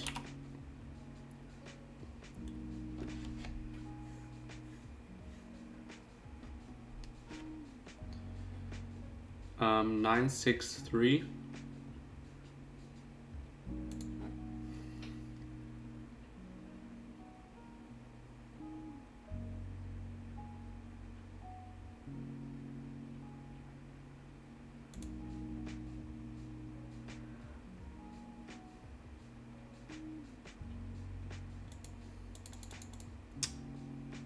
I'm not sure how to play this hand.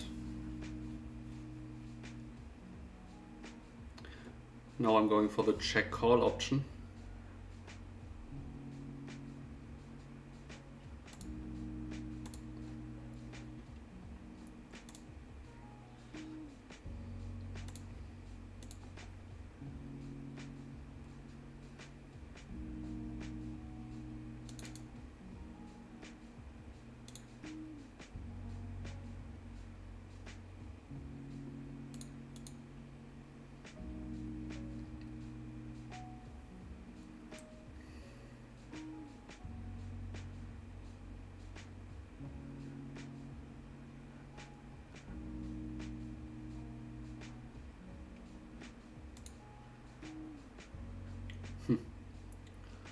I actually river the nuts now. I don't think he will start bluffing here.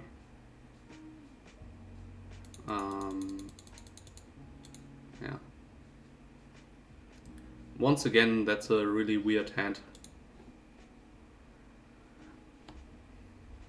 Yeah.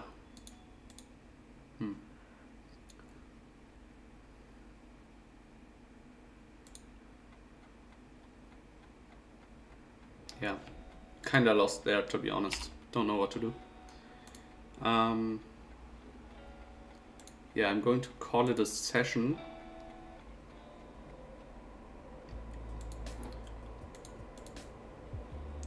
But now I will analyze a few hands. So let's do that.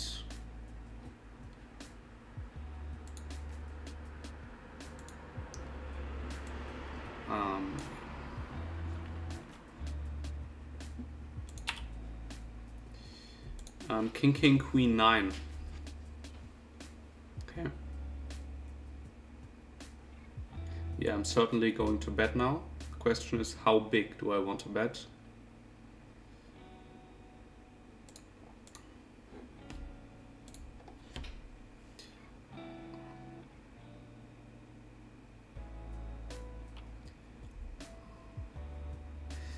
Yeah, 6-7 unfortunately gets there. So 6-7 I think is quite a big part of his range here. I could go for a check raise.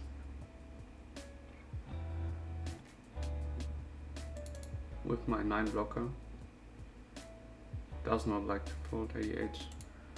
Let's do it. I'm not sure how good this is. Okay.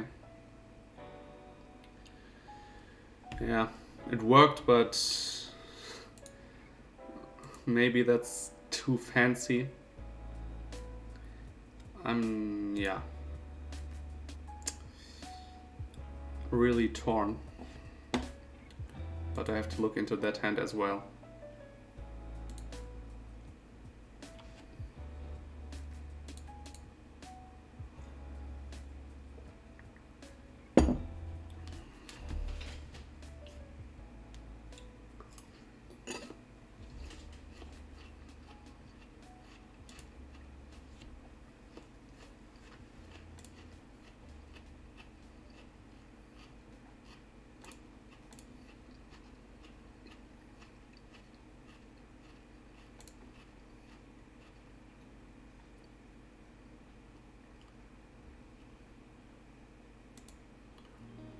Okay.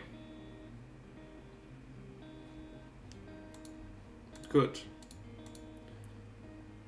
So we go back into this mode.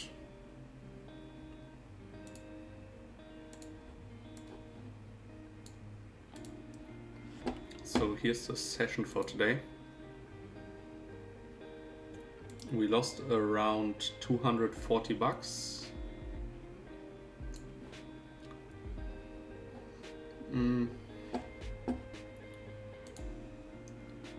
Okay. So let's open one chest here.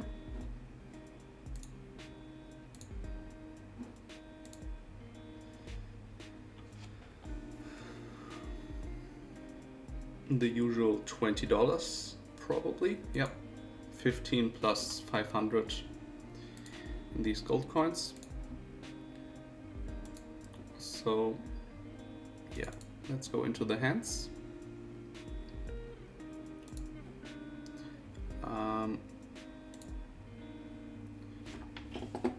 So let's first look into the hands that I played on 200 zoom.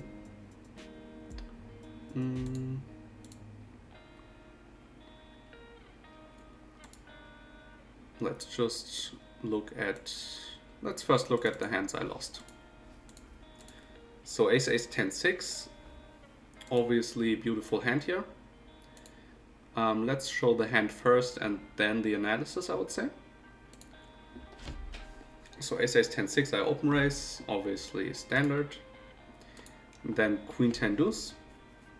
I think this hand class with aces, not flush draw, and especially with the backdoor flush draw, is a pure c-bet, I would say. So I do it, and then this guy check raises me full pot. So when he goes full pot, and he also did it very quickly, I think he does not have like very thin bluffs, but he could have still a combo draw. We got the money in, and gonna show his hand.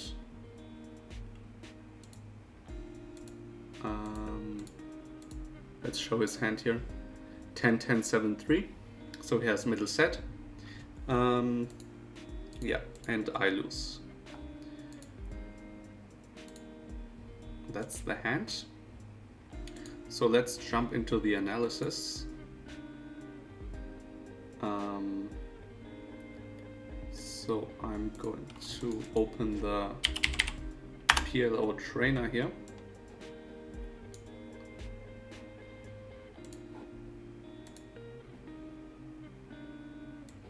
Let's actually sign in over here.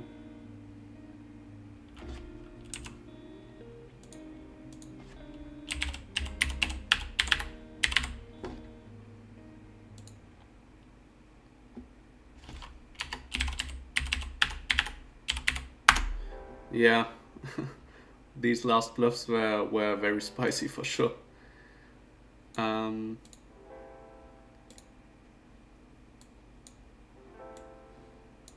So let's go in the trainer here and look at this spot. So it was a single raised pot, button versus big blind. The flop was queen 10 something, queen 10 deuce. Let's see if we have this flop. I don't think we have it. I have to work with queen jack deuce, which is also fine.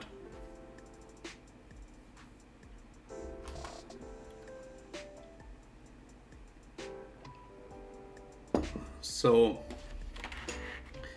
yeah, this river check raise. I mean, I'm sometimes a bit spewy and like blast off with a very stupid bluff. I did that a few times. So yeah, even if it works, you always have to be like a little bit how to say this in English, like careful that you don't make a mistake, even though it worked out maybe in this instance. So let's look at the button strategy here, but I'm very sure that my hand wants to c-bet.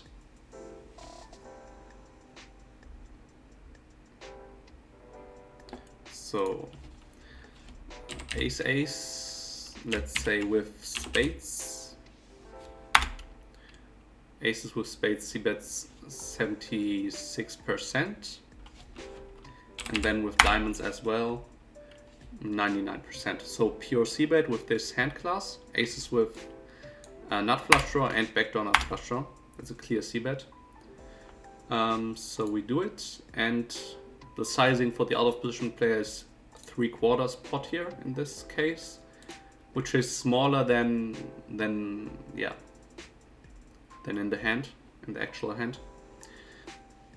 So now let's see if we're actually supposed to go all in here or to just call. Aces with spades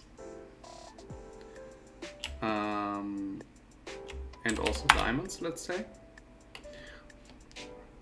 So 71% of them are calling and 29% are raising. So I had a 10 blocker and nothing else. So now that I see that not many of them are raising, I think it's probably a call. So ace ace jack would be the equivalent. Oh, actually I was right, and ace ace jack is indeed potting here. So in theory this is correct. But yeah, I mean, the other option to call is also not really that great, right? My thought process is that we don't want to fold on almost any turn. I mean, the worst turn in the deck would be a queen or a deuce, I would say. And even on those cards, if he has a combo draw, we're still ahead, so we might get pushed off of our equity. And then if we hit our flush, he might even fold. That's also a disadvantage of calling. And we have his combo draws dominated. So I think I want to go all in. So yeah, I think I played that hand fine. The outcome was of course, yeah, not so great.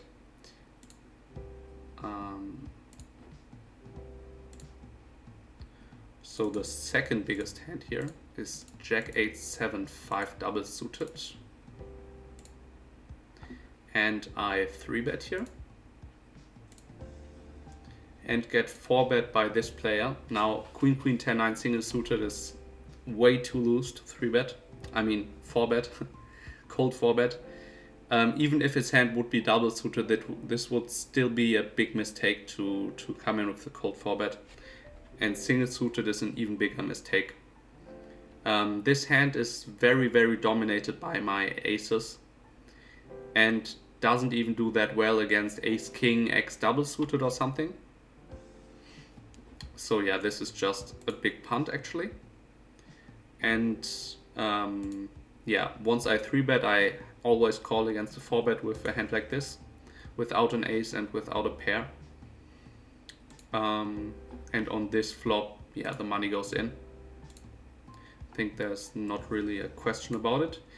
But what's kind of questionable is the pre-flop 3-bet, and of course I lose.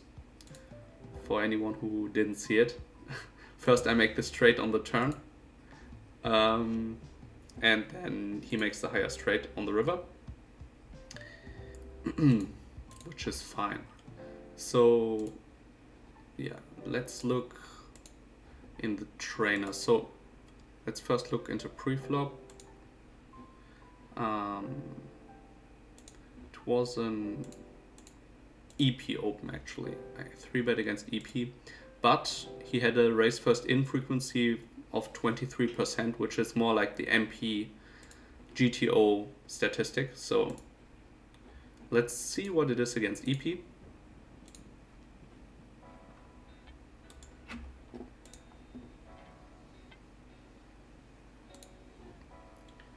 So Jack 8-7-5 is actually a pure 3-bet even against early positions, so I did that correctly. And then once we get 4-bet, it's very standard to just call. So yeah, I think I played that hand good. And then I lost a few smaller ones. Let's also look into this hand here, the Ace King King 4 single suited.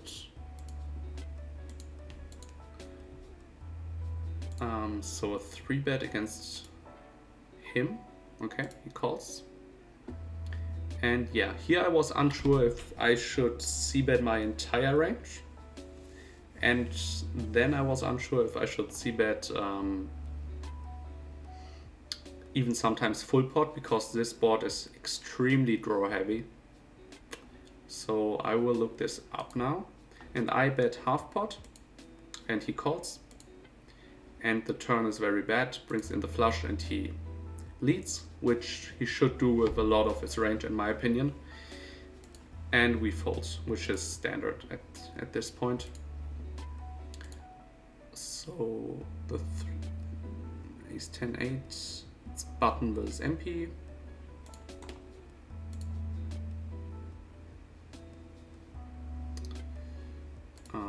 I bet pot button versus middle position.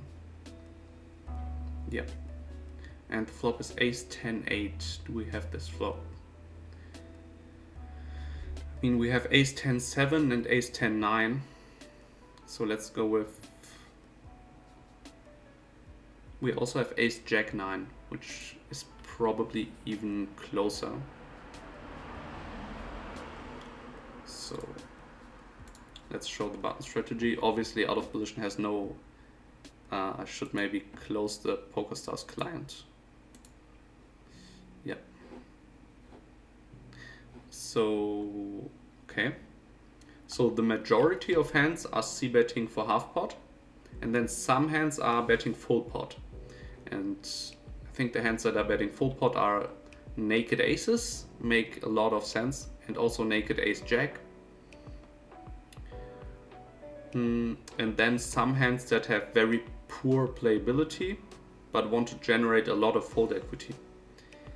And actually my hand could go in there, and only 2% bluffs. So here we have the board again. We have Ace King King 4 without a spade, so very naked Ace King without, like, really, apart from the ace, any blockers to his continuing range. So let's look at this hand. Ace King King 4 without a spade, wants to go for half pot. So yeah, I played this one correctly. Let's see what kind of hands are betting full pot and then folding. This is interesting. So my hand obviously wants to fold if it gets raised, but if we pot and he goes all in, we can also look into that part. So we are folding 10% of the hands that actually pot. So we see ace, ace, deuce, ace, 8, 8 deuce, with a flush draw even. Ace 10, 10, 3. That hand makes a lot of sense. It blocks the straight draws and the flush draw, and at the same time plays very badly on turns and rivers. Ace 7, 7, 5. So this would be also a naked pair of aces. So yeah, that's always very interesting. So he uses like an ace blocker and then a hand that's very bad, like a pair in the hand and also a spade. So that's quite interesting. But ace king king is apparently not in there. Let's double check what would be the case if we had it with a spade without two spades. Then we could actually start betting full pot. If we had the king of spades in our hand, but not two spades, then we could go full pot and yeah, try really like brute force to get him to fold like any equity that he may have and that he's willing to fold. So, and then, yeah, let's not look, we could look into the strategy. So we bet half pot, he calls, and the turn brings the flush in with a low card, 4. And now let's see how often he should lead, and I would think, I actually thought he would lead more. But yeah, that's interesting. But I think in reality, if I were in his shoes and I have a flush, I would also donk here, because it's so likely that in position has pocket aces and will check back. Now, in the solver world, this plays differently probably, but a flush only leads 1/3 of the time here. So, I think I played this hand well. Let's go over to the next one.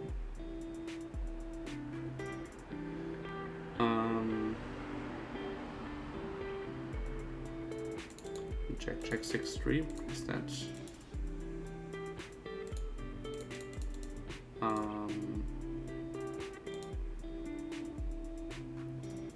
Yeah, so we can also look into this one.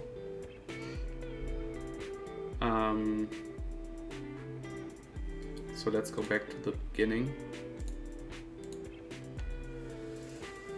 I raised on the button and get 3-bet by the small blind. His hand is standard, and then I'm not sure if I should call against the 3-bet, but I think so.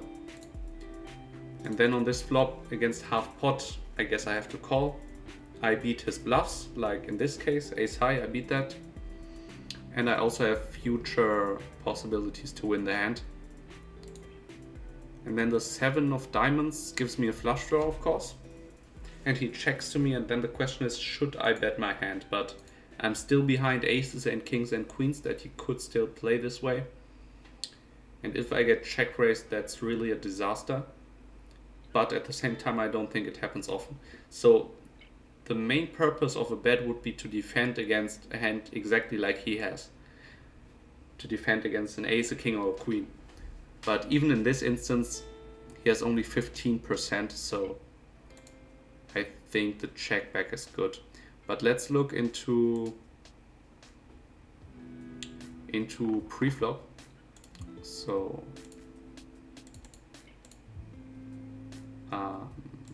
we raise and get re-raised. Let's see if Jack 6-3 is a call. No, it's a fold. Okay. And it loses 3.58. So we already invested 3.5 big blinds, right? So by calling, we lose like 0.1, 0.15 big blinds more than if we just fold. So I would say it's relatively close. Jack 6-4 will be a call, maybe? Yeah. So Jack 6-4 is now a call with the good suits. So I was only a little bit off there. So I think the call is fine. And yeah, I think also flop is quite standard, so let's not get into that.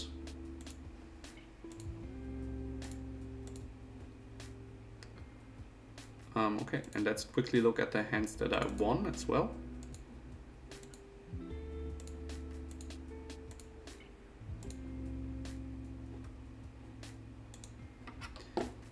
So yeah, here this 3-bet is way too wide by him. If he was double suited, this would make a lot of sense. It would actually be GTO. But yeah, this is just too wide, and I come in for the cold 4-bet, and at this point I guess he has a call, but it's not too great of a spot. Actually, in this case he has 44% because my aces are so bad. And yeah, then he flops great, of course, and at stack to pot ratio 1 I just have to pot and get it in and hope for the best. And indeed, the best does happen. 4-4 is a great run out in this case, so yeah, I win this hand.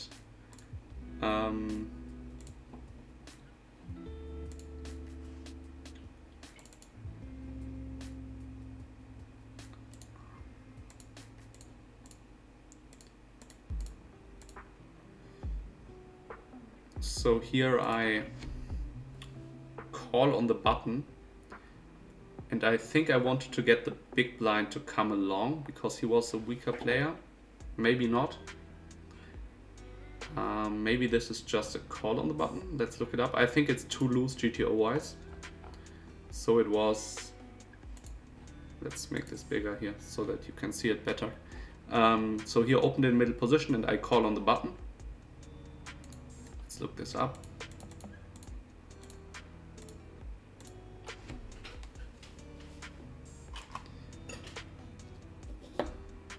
So queen, queen, 10, deuce is a fold.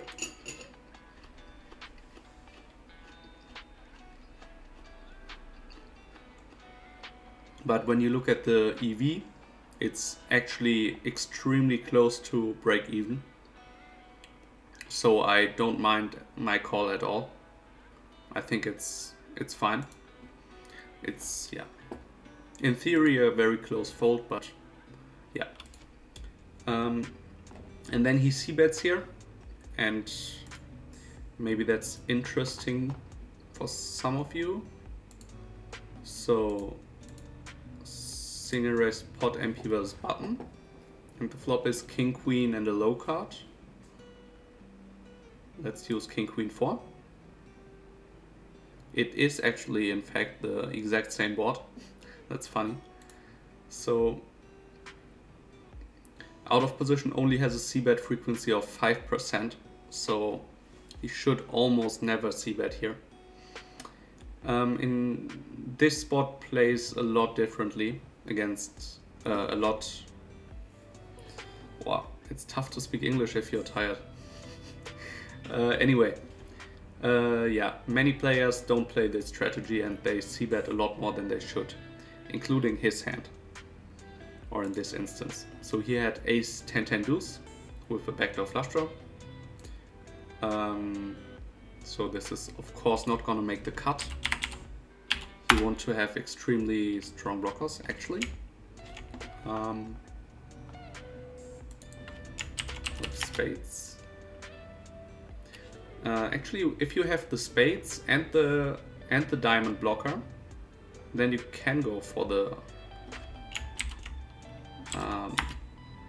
If you have the backdoor flush draw and the diamond, then you can actually go for a bet here, which is interesting. So he's kind of close actually to being correct, but he doesn't have the spade.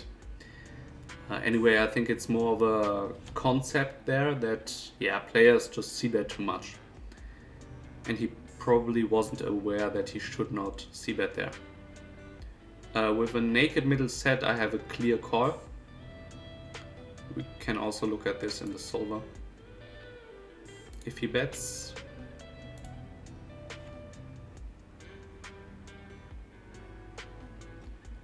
so queen queen, calls 94% of the time.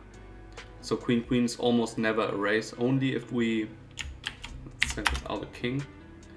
Without a king, but you need backup, right? You need the flush draw in order to raise a set of queens, basically. And even then, probably a call most often. So that's quite standard there. And then on the 9 of hearts, he bets really large. So I think if he plays the flop like this, then he absolutely has to barrel here on the turn. I would go full pot. Going below full pot doesn't really make sense. But yeah, he turns the nut flush draw, he turns the straight blocker, so this is a great card for him. Let's look into this. So we actually have the 9 of diamonds as well. No. We need the 9 of spades. We have the 10 of spades, which is different.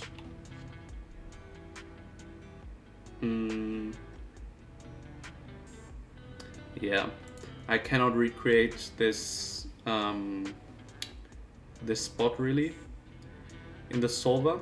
I mean, I could if I would do a Manka solver sim, but I don't want to do it now.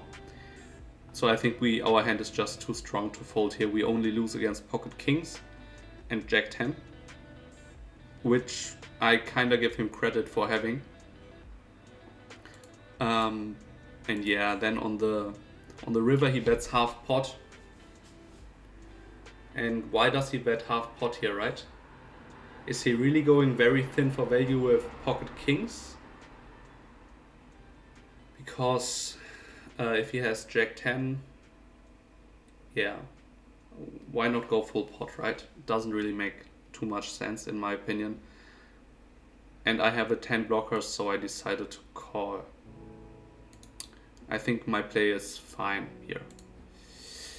Anyway, let's go to the next hand here. Those are not too interesting. Let's look at the hands that I have selected for review here. So Ace, Ace, 10, 6, we already looked into that one. Ace, King, Jack 5. Standard open raise here. Get a call from the button. And on 9-4 deuce I want to check a lot, I think. And then on the 5 I bet full pot and he folds. Now this is of course extremely aggressive. Most likely too aggressive. So 9-4 deuce is the flop and the turn is the 5. And again it's MP versus button.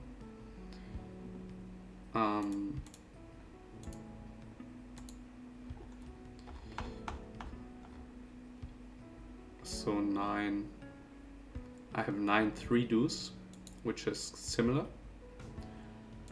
So let's see if I should c-bet some hands here. I should actually c-bet 21% of the time here, which maybe I should look into that. So yeah, I'm probably c-betting even less than that, but okay. Let's go for a check. We don't have the turn sim here. So, I might run this tomorrow, but yeah, I'm very, very sure that the solver will say that it's too wide anyway. We don't block a 3, we don't block a high spade. We have no equity really.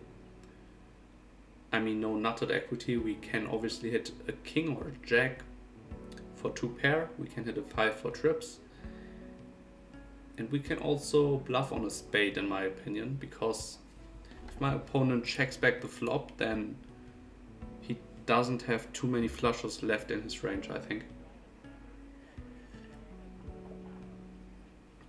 And then, I said this during the stream,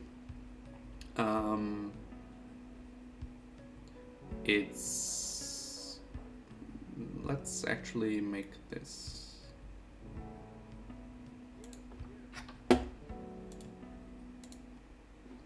Let's stop the music here. Yeah, it's very difficult to defend against this full pot bet if you think about all the action. He checked back the flop and now faces a huge bet and has to make really uncomfortable calls if he wants to defend properly, I think. So, yeah. Let's go to the next one.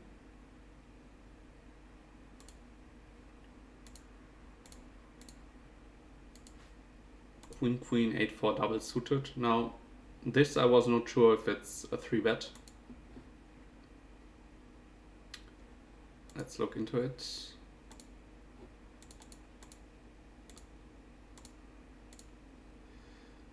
So queen, queen, 8-4 double suited, big blind versus small blind.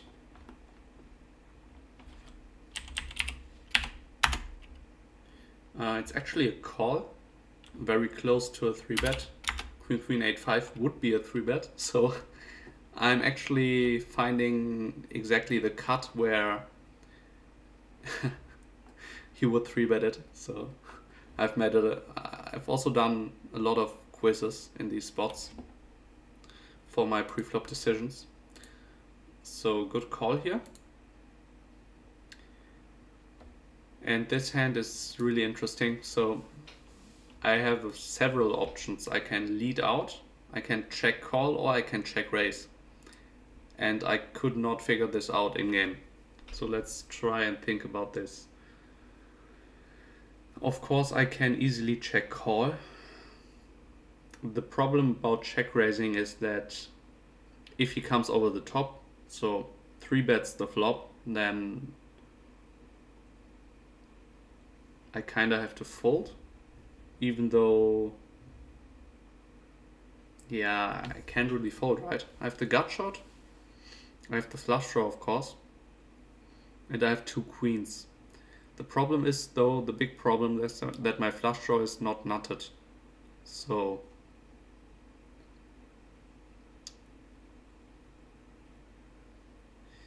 what's the advantage of leading then?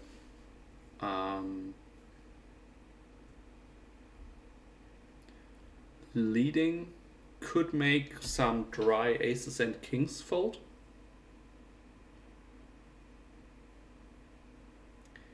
It could also make some other hands fold, like 5, 6, 7, 9. If I lead here for 3/4, it's tough to call. Or ace, king, jack, 5. With spades and clubs would fold against the lead. So actually, yeah, this hand has some equity. Yeah. Let's look at it in the solver. So post flop, single raise pot button versus big blind. Let's see if I have jack 9, 7 in here. Actually I do, nice. Okay. And here I want to do a turn sim because I'm really interested to see if I should call there.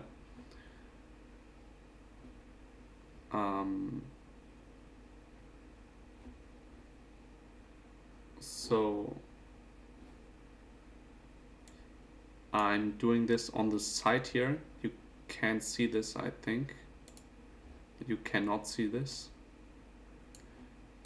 So basically I'm now going into Manka solver here and creating the turn sim, and then the turn sim can run while we speak about the flop. So that should save some time. So check, half pot, 15 in the middle, 93 behind.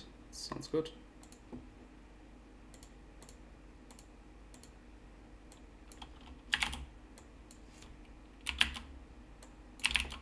Let's see if the stack sizes actually, yeah, they're kind of similar. So, and then I make 2 sizings, 75 and 100%.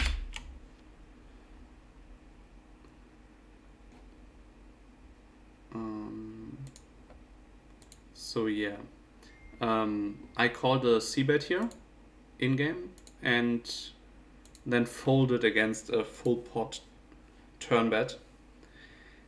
And this is very, very nitty, and I think too nitty in hindsight. Anyway, let's do the sim on the side here.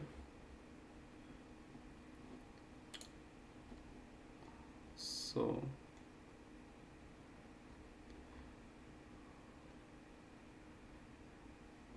I now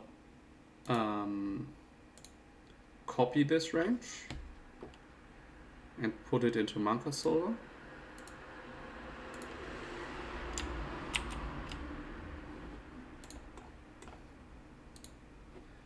And now also the button range.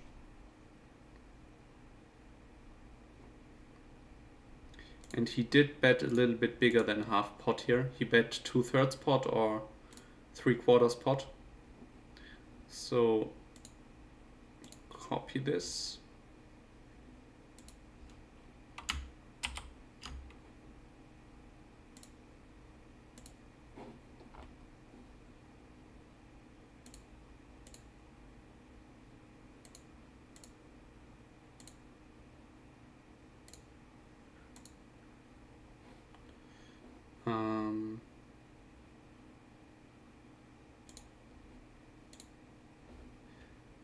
Okay, 5 of clubs.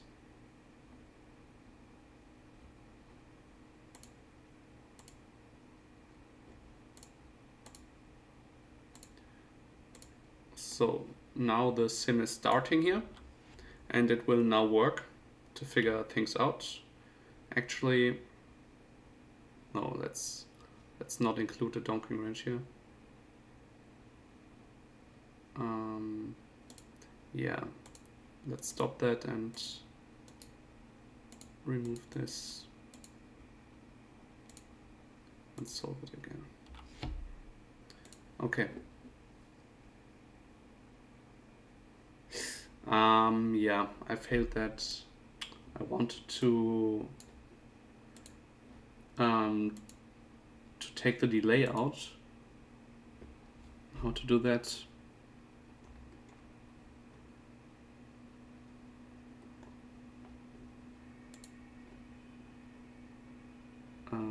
Delay.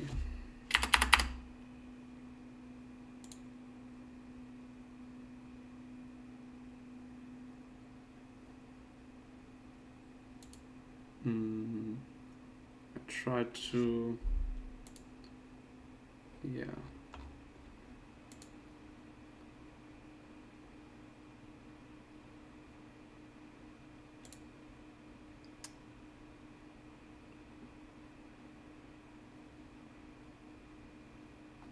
So you say leading 75% is good here, nice blockers.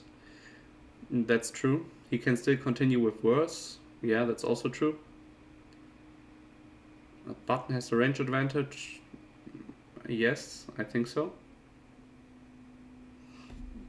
Yeah, it's not so clear what's best, but leading is, yeah, certainly fine.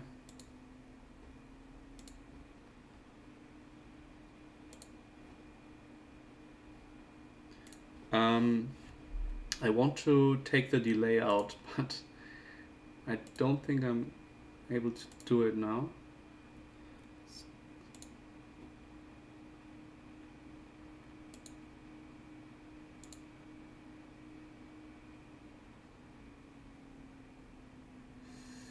Okay, anyway, so now the turn sim is running, so we can go into the flop decision. Let's first look into the leading strategy here. Show big blind.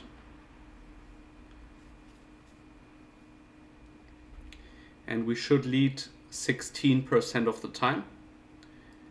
And I don't think we have to lead here. I mean, it would be good, but it's very difficult to balance that because it's such a small range.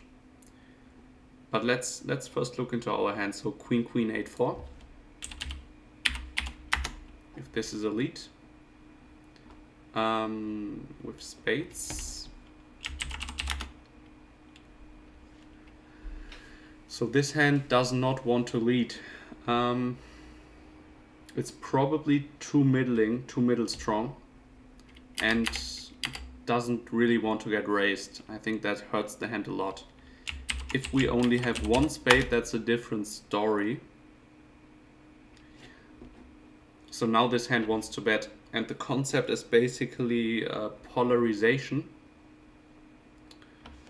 So it wants to bet extremely strong hands, and then hands that have good blockers, but are in fact very weak, that can easily fold against the raise. And those are the hands that solver will also use to find bluffs on later streets. So if the turn comes a 10 or a spade or something like that, where almost every player in the pool struggles to find bluffs, because if you assume that the flush comes in on the turn, then you have to have a hand that has only one spade in it to bluff. And it can't be like 10-8, of course, because that has showdown value and stuff like that. So if you only lead these flush draw hands, then, and other strong hands, of course, then it gets very difficult on the turn to find the bluffs, or in other words, to remain balanced, to stay balanced. So yeah, you often see this by solvers, that he likes to bet the hands that block the flush draw, but don't have the flush draw for betting, unless it's extremely strong and easily gets the money in and stuff like that. So it should be a check, our hand. And versus half pot, let's see if he actually wants to check raise. Could be, but I think he wants to check call, because we don't block the stack off range by the button strong enough, in my opinion. We only have 1-8, and we don't block like top and middle set that would also stack off in a solver. But let's see, I could be wrong here. Queen, queen, 8-4 with spades is basically pure calling on the flop. So I played the hand fine, as it seems, from a solver perspective. But yeah, this flop is very difficult to navigate out of position. So let's look into the solver now.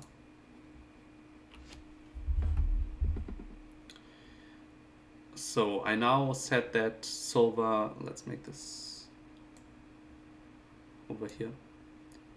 I now set that solver should, or that we out of position check our entire range, which is what I would do for sure. And now I gave in position two sizings, 75% and 100%. And he uses 100% more, which makes sense. Because you, like, say you have an extremely strong hand, so it makes sense to polarize the range and go big. So let's say he goes full pot, and it's on me. And I have queen, queen, 8-4. So we can already see that with the flush draw, he likes to call. And this will converge to a 100% call frequency here. The sim only needs to run longer now.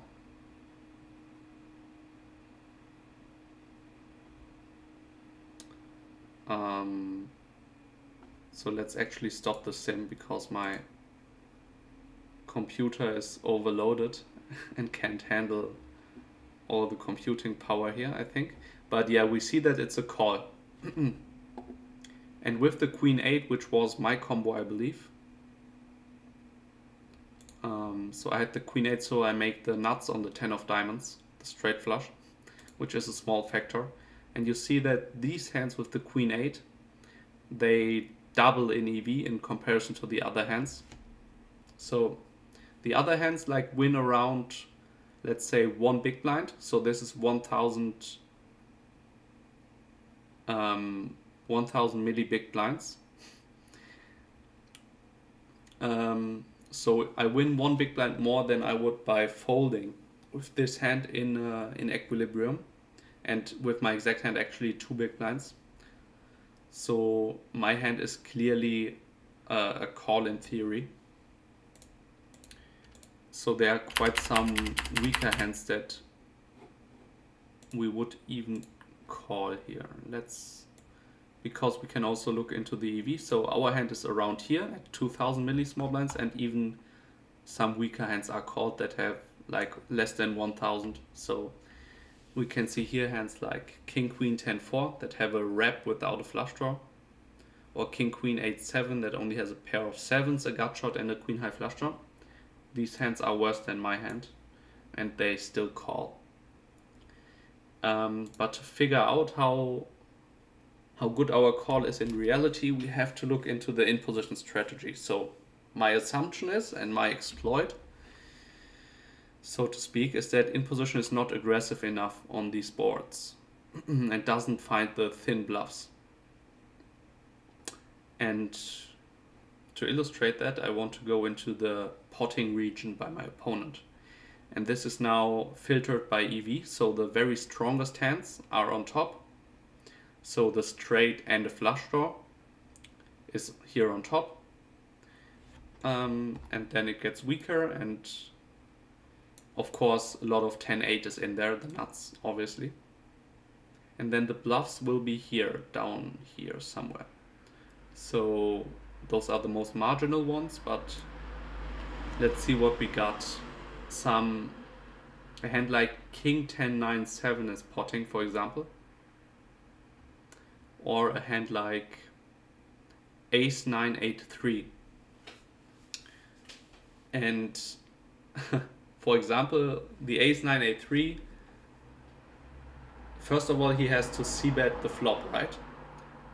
Which I think is somewhat standard, or which you could do, but there are some racks who don't even c-bet this on the flop. And then on the turn you only have, a double gut shot, I guess. But you have no flush draw blocker, nothing else. So actually I think aggressive opponents will find this bluff, to be fair. And then King Queen 9-8 bluffs at some frequency.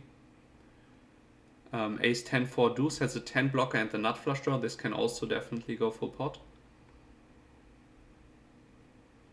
King Queen 9-8, so a lot of 8 blockers.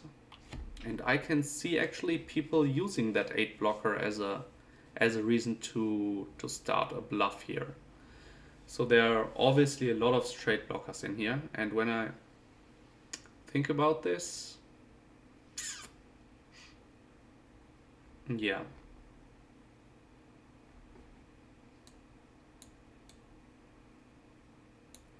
So we have 10-10-6-4, just the 10 blockers, of course. A lot of 10-10. A deuce-deuce 5-6 with a spade. Now that's a combo that humans don't find usually. Queen 9-3-3. Ace King Queen 8.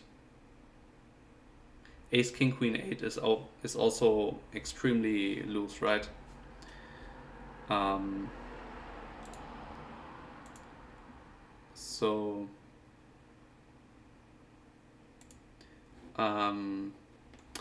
But I think some of the players, the more aggressive ones, will maybe find these bluffs. So here's Ace Queen 8 deuce.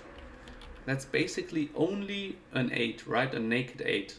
And it's potting the turn. But are the opponents really that aggressive and go full pot with just an 8 and no equity, no flush draw, nothing? Like, I think if you have the nut flush draw and the 10 blocker, that's a very natural bluff for humans. Or you have the 10-10-4-4 in this case. This for sure gets bluffed.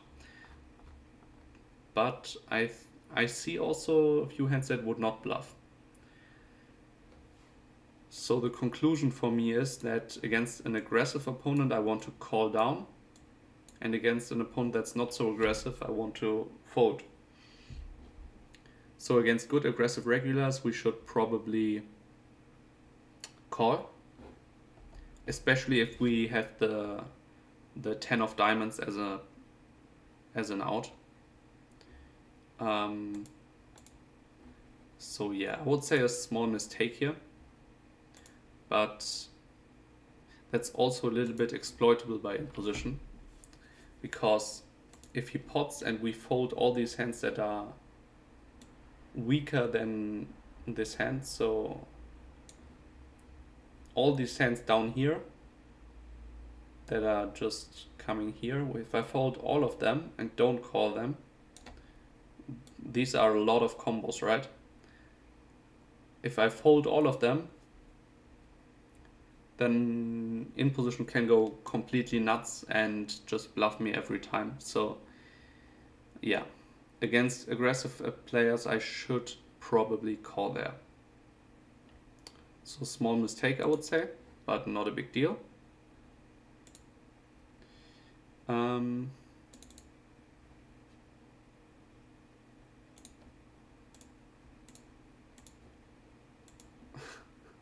Okay, so here I open raise the ace 10 5 4 trip suit and my opponent calls with the king queen 8 7 monotone.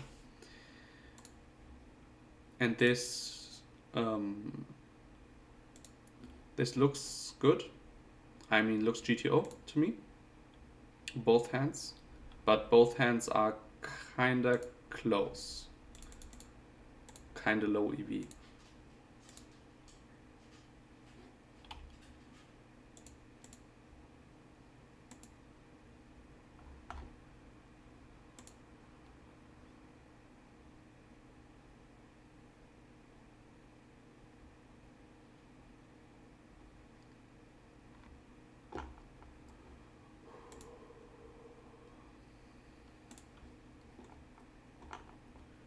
So ace 10 5 4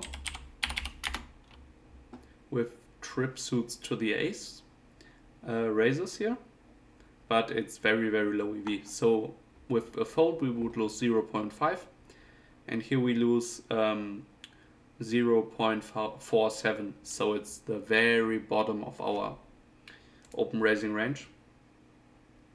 And he defends king queen 8 7 monotone, which I think is also the bottom of his defending range.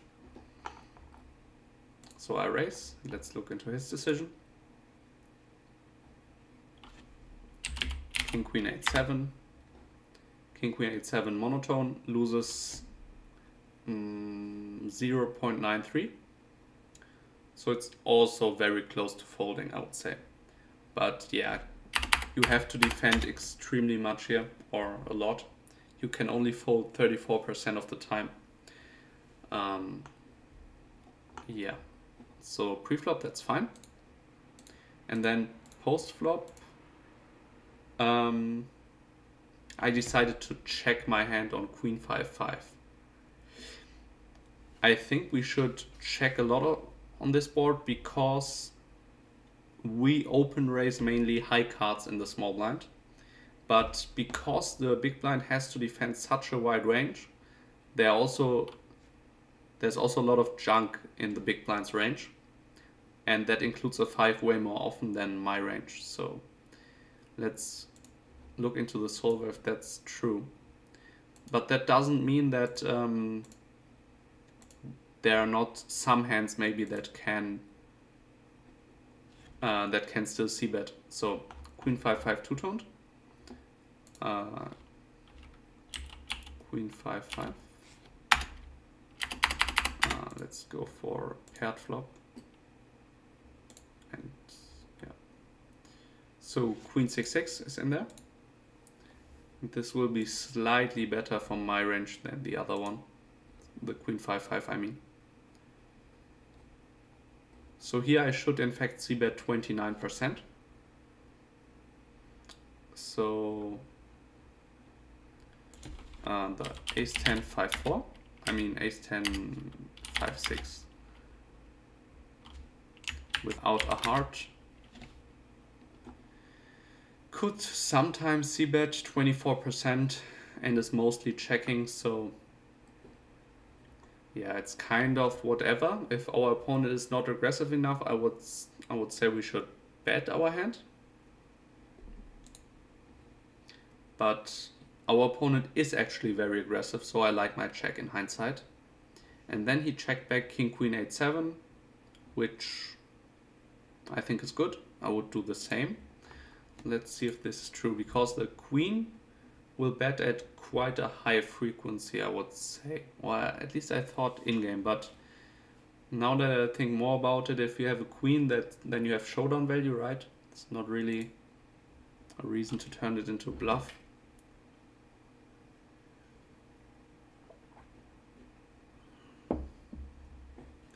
So actually in position bets very, no.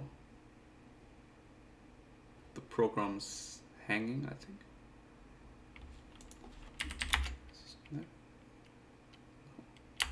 Okay, interesting. In position only stabs 20%. That's really surprising me. King, Queen, 8-7 without a heart. Can maybe bet.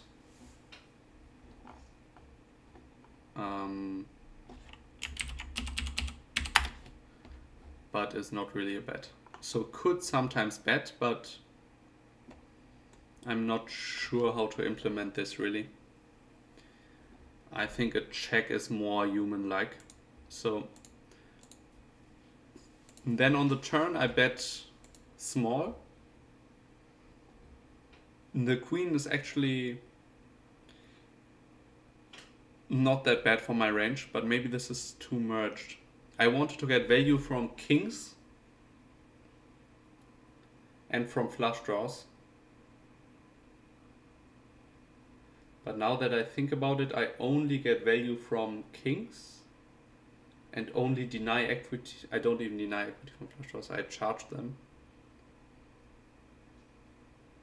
I don't really like the bet in hindsight. I can make him bluff and check call if I check.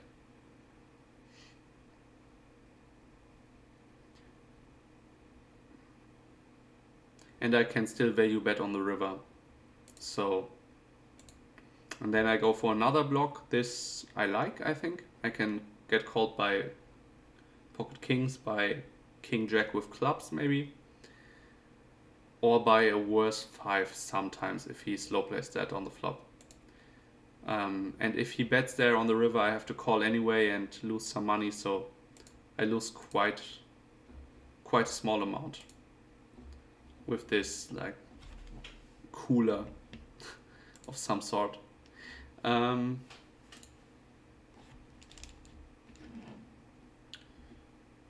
Okay.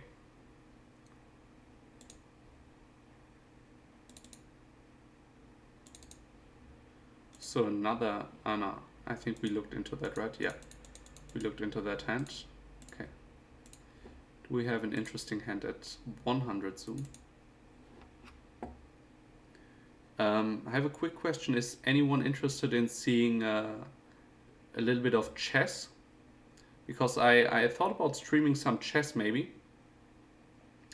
So if you guys like that, you can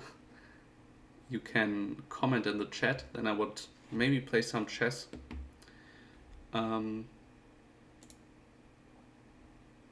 So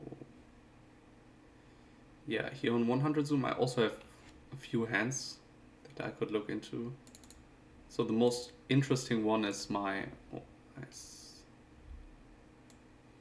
I close that. Let's actually not close it.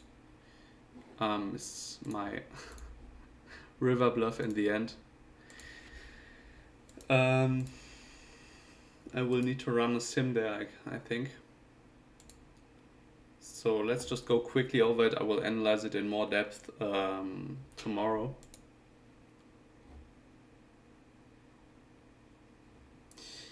So in these spots, I don't really want to c-bet almost anything. And we can look into that. Cash games multi-way, 100 big blinds, single raised pot, cutoff versus button versus big blind. This is almost the same spot. And then queen 10 low rainbow. I don't have that once again, but queen jack deuce is kind of similar. So if big blind checks, I should bet almost nothing. 2.7% I should bet. So we cannot recreate this exact spot, unfortunately. But yeah, I decided for check because I I do have quite a few blockers, right? I have the queen, of course, that blocks top set and 2 pair, and that's the most important blocker. And I also block king jack and jack 9, which are 2 hands that would call. So exploitively, this could be a good hand to bet. And actually, if I look at his statistics, you can see that.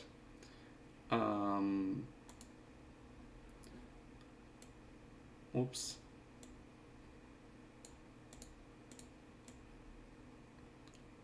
So let's move this here. His stats are right here.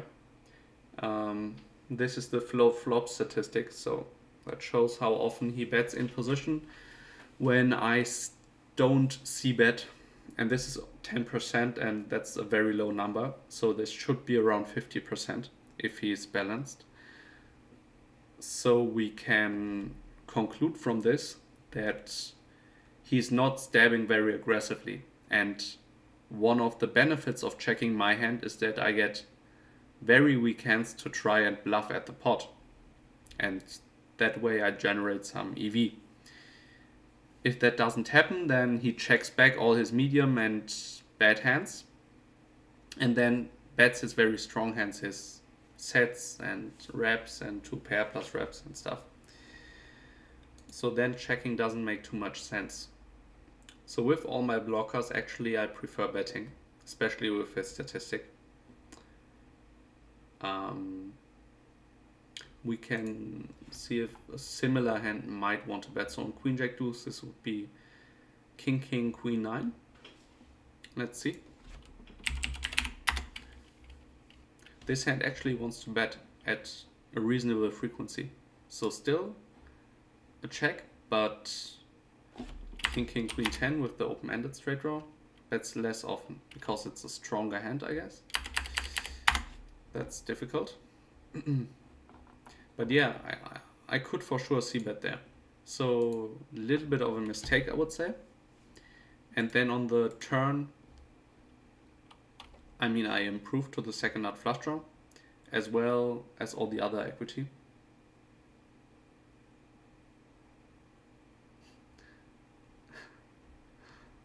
Okay, alles klar. Ja, dann werde ich gleich mal Schach spielen. Probieren wir das mal aus. So,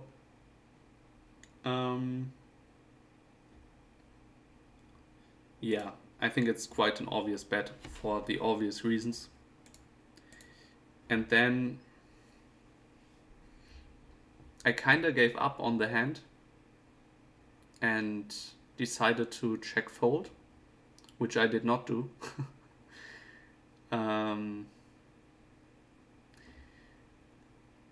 So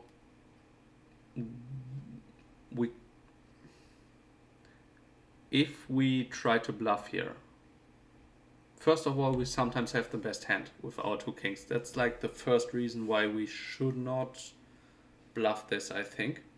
Because even if it's rare, but our opponent can still have a hand like ace queen 3-3 with nut hearts that he calls the turn bet with. He can still have something like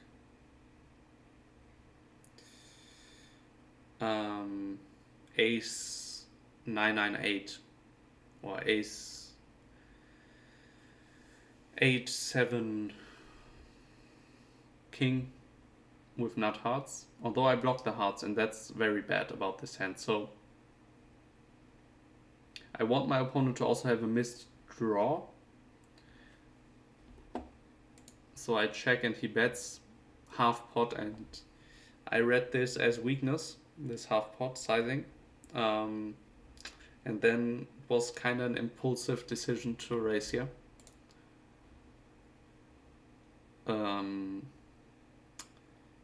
And this needs to work very often. So if we do the math quickly,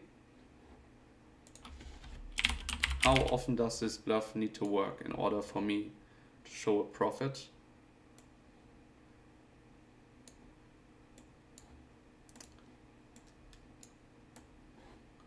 So we risk 64 to win a total of plus everything that's in the middle, so 30, 40, 104 roundabout.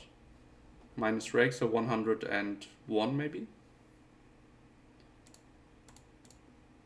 So this bluff needs to work 63% of the time.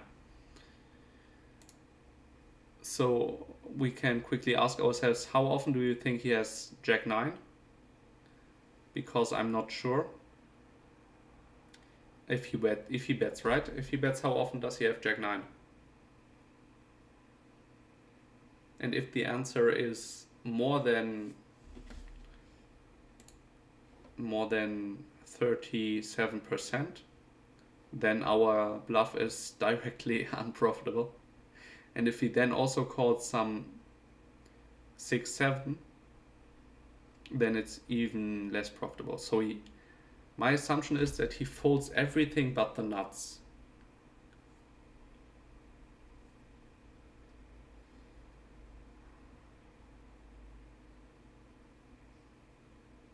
And in hindsight, I don't like this bluff, to be honest. Because I block all the missed hard draws, right? I block all of them. I also block King Jack, so I want him to have these hands like that he can turn into a bluff. And I block all of them, so I think this is quite a terrible bluff, to be honest. And it also needs to work very often, so if he sometimes finds a hero call here, not giving me credit for checking the nuts on the river, then he can also call with a bunch of other hands. So yeah, this is too thin in my opinion. So as a conclusion, I should have c-bet the flop, and then river I should have just check folded. But yeah, this time it worked. A bit lucky there maybe.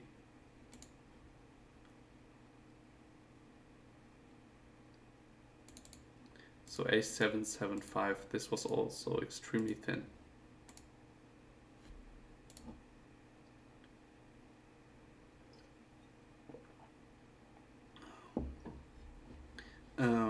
So I call on the button, and then I go for an extremely thin and wide stab in position. So I block the 7-9 straight. I have the 5 of hearts and the backdoor flush draw. And in addition to that, I don't have any EV really checking back because I have almost no good turn cards. So I bet for half pot, and the jack comes, and then I give up on the hand because I don't have a jack 10 or 8, or I don't have any equity. So at this point I'm done with the hand. And then he checks to me, and then I thought, well, maybe he has king queen or kings with hearts, and I can still represent queen 9 and 9-7 here by betting, in my opinion. So that's why I went for this small sizing half pot, to try and get aces and kings to fold. But this is maybe too ambitious, because even those hands, they can still call, hero call, even though maybe they shouldn't, but for sure they can, and some players also will do it. Yeah, so not that sure, but I will look into the flop decision because I'm quite interested about that, and also pre-flop. So pre-flop could be a bit of a stretch to call that hand.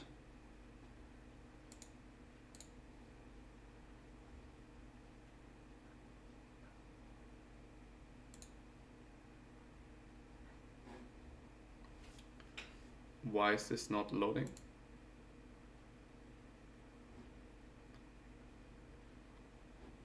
Okay, so cut off versus button. A7, 7, 5 single suited is a pure call. Yeah, so that's that. I made a good pre-flop decision. That's good.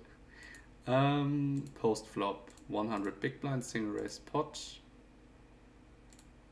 Cut off versus button. And the flop is Jack 10-8.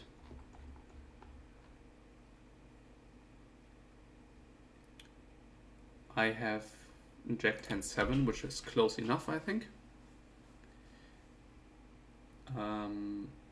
And let's see how often our opponent should c-bet here.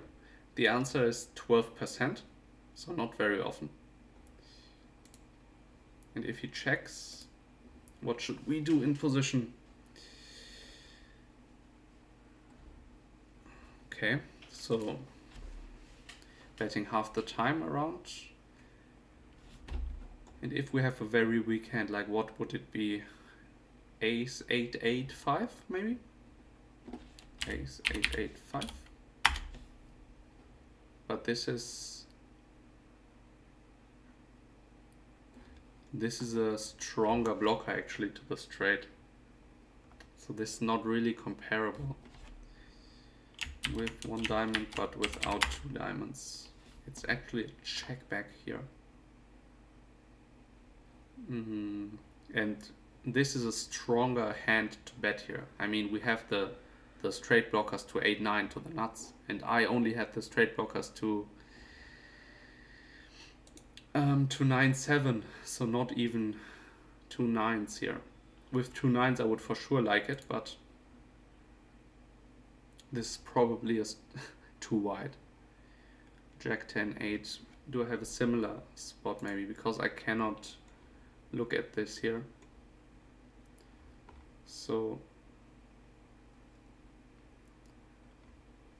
maybe I have something like 10-9, 10-9-7. I actually have 10-9-7. Nice. Cool. So he checks to me. And now our hand is quite obvious. It's like the ace 6-6-4. Ace 6-6-4. And it won't be a bet, I guess. With a diamond but without two diamonds. It's actually, if we have the backdoor spades. Oh, that's funny.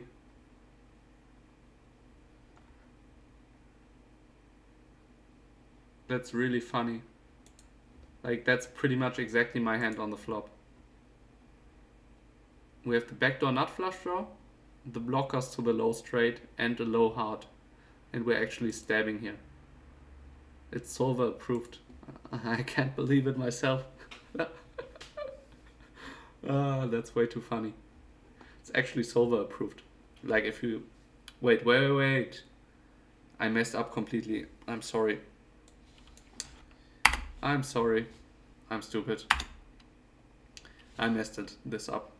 A6-6-4, I confused the suits, so with the spade but without two spades, but with diamonds.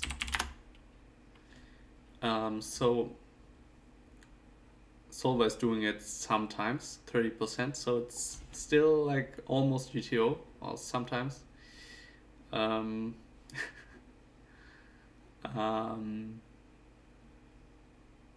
Yeah. So it's very thin, but it's in the realm of GTO at least.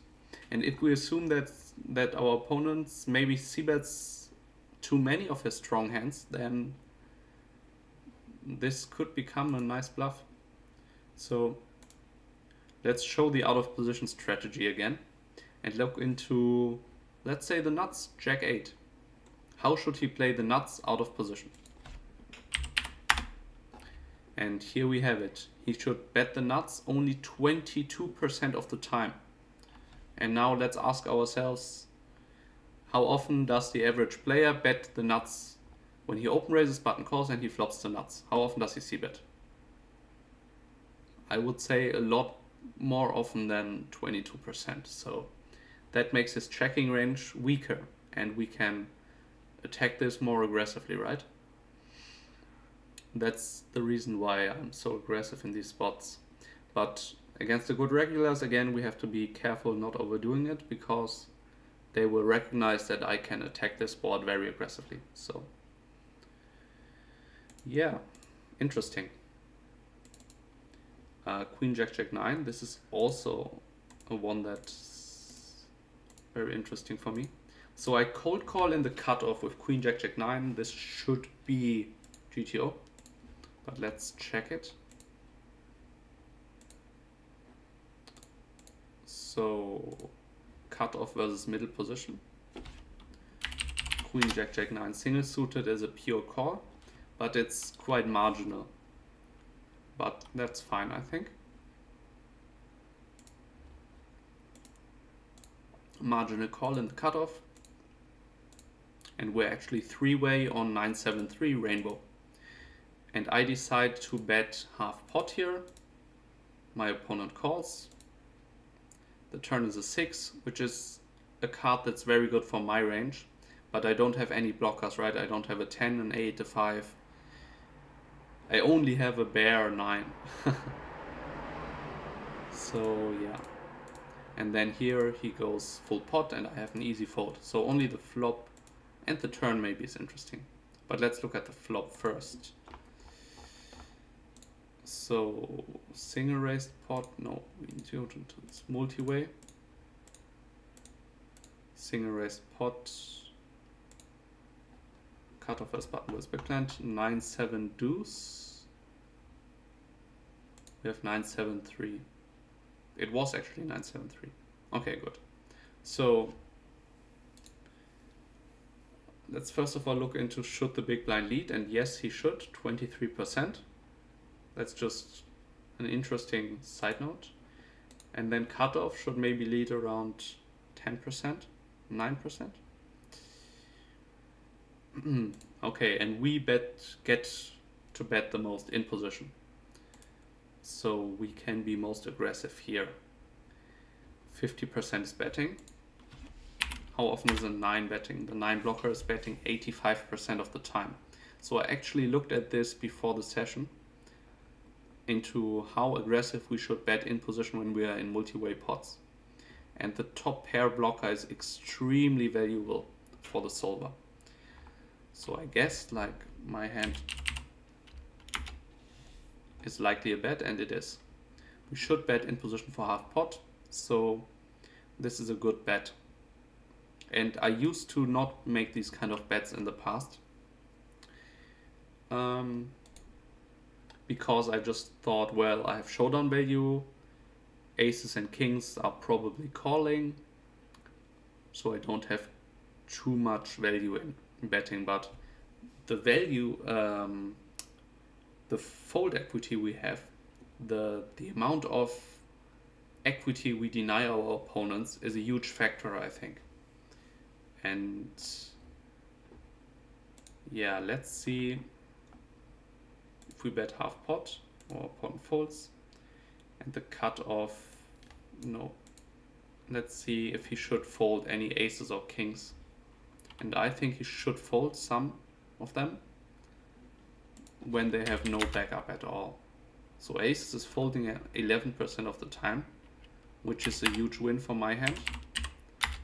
And kings is also folding 25% of the time. That's also a huge win for my hand. So that also makes sense. If we can bluff out kings, that's obviously great for our hand. And then on the turn, we have no blockers, but maybe solver still barrels, but I don't want to run another sim here. So in this hand, I open raise queen 10 8 7 single suited, and the big blind calls. So far so good. I think he could also go for a 3-bet pre-flop, but yeah,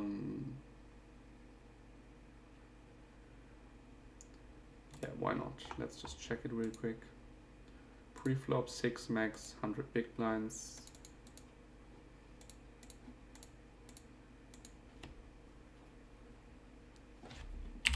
kings should 3-bet around 44% of the time. Big blind versus button. And Jack 6 does not 3-bet, it's not strong enough to 3-bet. King Jack 7 is a 3-bet, so it's very close to a 3-bet. With the 7 and the 8, 9, 10 possibility to make a straight, it's a 3-bet. Let's look at King Jack 6 in the small blind. This should be a 3-bet, right?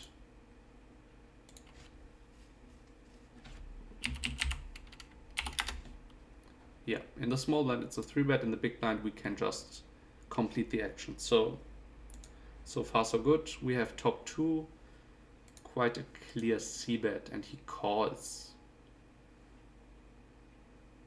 I guess his call is GTO. Let's look into it. Post flop 6 max, 100 big blinds. Single raise pot. Big blind versus button. And the flop is 10-8 deuce.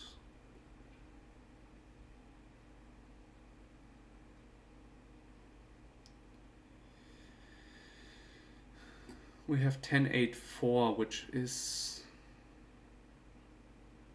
yeah, which is close enough, I think. So let's say he checks. Let's quickly show our hand. Queen 10-8 7. This will be a 3-bet, c-bet I mean, especially if we have the backdoor flush draw. Without the backdoor flush draw, could check back.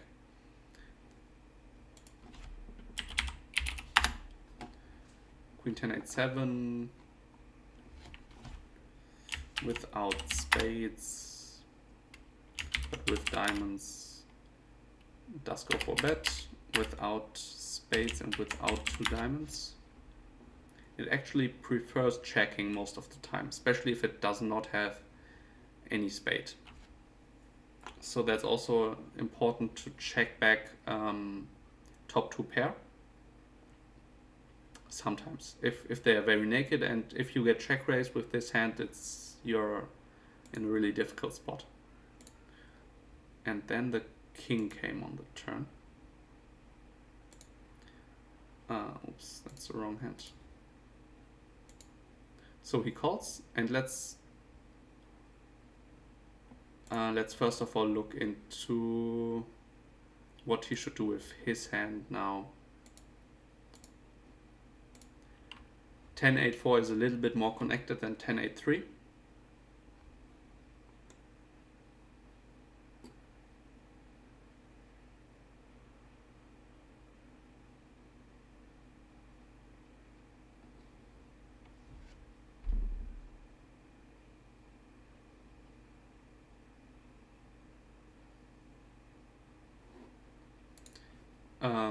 So let's look in King Jack 6 without spades, but with diamonds. He did in fact have the backdoor flush draw, so then it's a call. Otherwise he should fold his hand. So he played it fine, but it's very marginal already for him. Obviously if he hits his king, that's good. And then he checks his entire range, and I think I have a check back on Queen 10-8, Queen 10-8 7.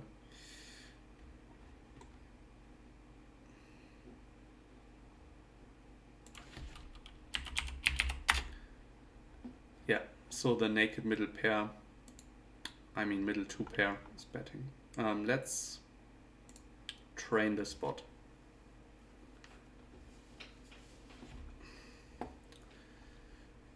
So yeah, we see now that 55% is c-betting for 3/4 pot. And yeah, let's see, this is obviously a very strong hand. We want to go bet it. Now we also have hands like this, very weak of course. Yeah, just too weak in my opinion. We have a 7 to the straight and that's it. No pair blocker. Yeah, it's a check. King 4, naked King 4. I think we bet this and fold against a re-raise. That would be my assumption. Okay. 4, 4, 5, 6 is set, should be betting. Yeah. Ace 9, 9, 4. Intuitively speaking, I would bet this one. And shouldn't we bet 75%? I'm not sure exactly. Like, usually when they make the simulations, then on the 9-7 board multi-way in position, I used to also bet bigger there, but I think we challenged that's basically saying what Jane Anders said in a video, that we challenge the weaker part of our opponent's range. So he has to defend more hands, and that makes it more difficult for them.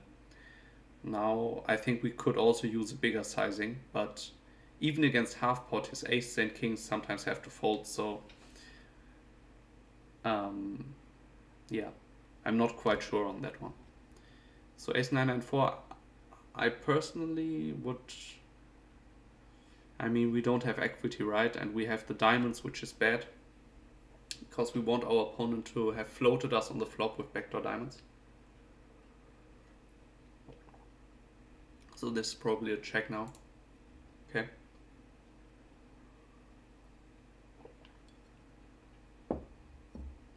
Here we have a strong combo draw. I would say we should bet. Here in this case, I like to... Wait, we have some showdown value here. So I think with the showdown value he checks back. But otherwise also full pot makes sense because we block queen jack. Okay, he goes for a check back with his showdown value, but also sometimes bets bigger. Jack, jack, 8 deuce. Okay, he really wants to bet this one and fold against the raise. I thought, okay, we have showdown value and the flush draw. We don't want to get check raised, but solver probably also likes to fold out his opponent's equity. I'm not quite sure on this one. Here with the straight draw, I would personally check back.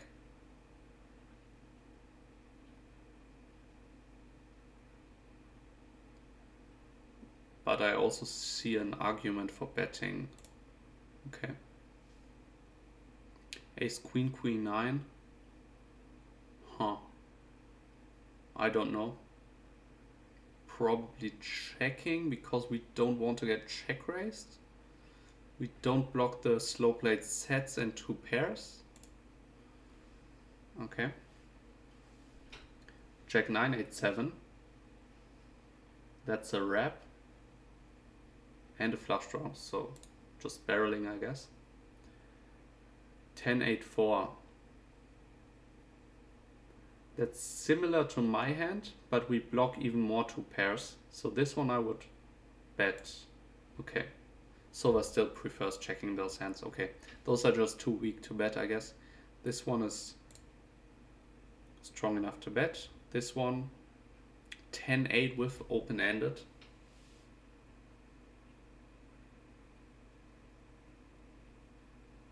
I guess that's strong enough to bet, is it? No. Okay, so I think we can also use the strength buckets, 2 pair. 3 pairs, almost always betting top 2. 2 pair with top pair, other 2 pair. Yeah, this is other 2 pair. It checks back 75% of the time, so yeah. 7, 7, 6, 5, I would check back. King, queen, queen, 9. Now we have showdown value. I don't think we need to turn this hand into a bluff. Solver does it. Okay. That's really difficult. Let's do 4 more hands. So aces, nut, flush draw. I think we check back. It's a bet. Okay. Yeah, these turn spots are very difficult in my opinion to get right, because I would say, okay, we bet our ace, but we don't want to get check raised, right?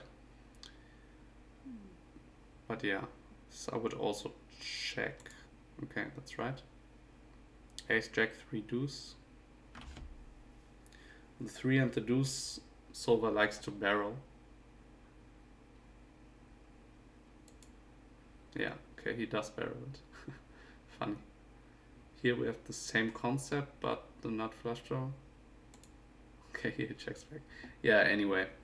This spot is very difficult. I think I need to work on this when I'm more fresh. So now I'm a bit tired. So probably just quitting this makes sense. But yeah, to come back to the actual hand, I did correctly in checking this one back. It's too middling. And then I think I have showdown value with the 10-8. And in his shoes, yeah, I think the check makes sense. You could also bet small. But yeah, that's that. And yeah, I think that's this. I will make a short break and then let's try to play some chess.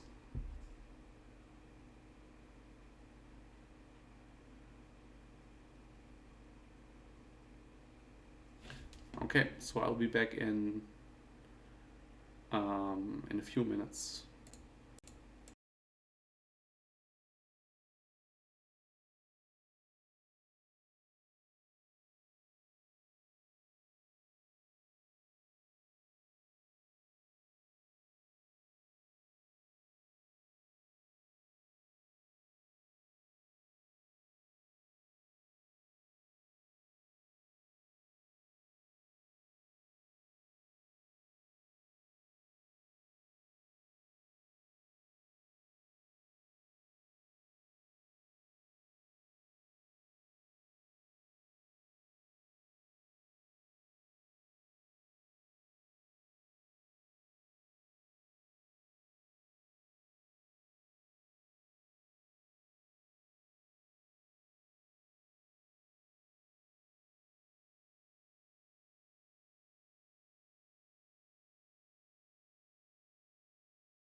Okay, so I just read your message in the chat. I can do that. So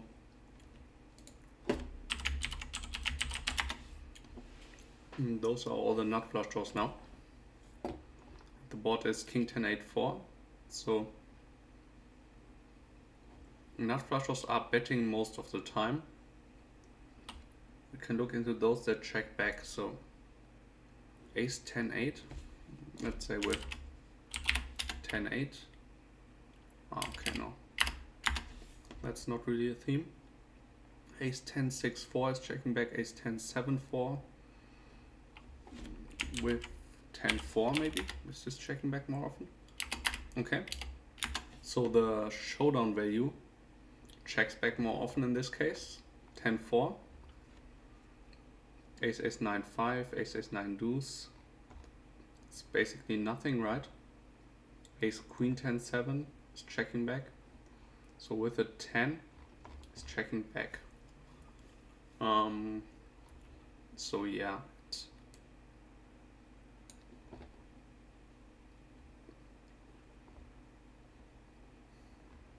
Yeah, that's kind of difficult. We could actually also train this section, so only the nut flush draws.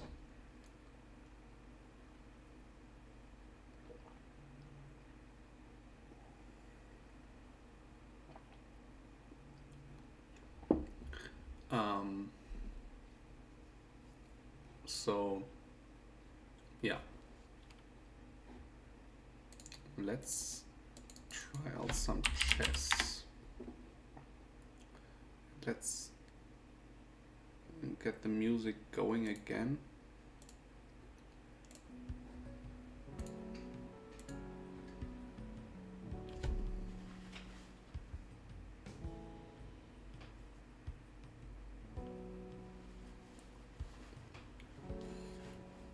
So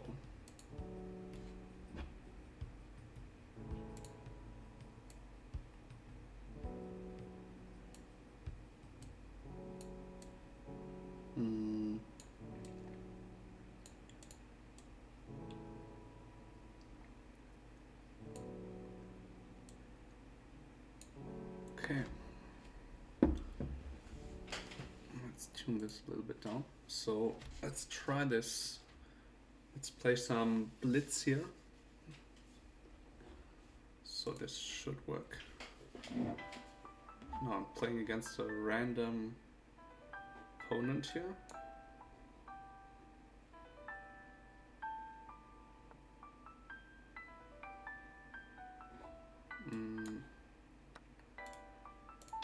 Turn down this.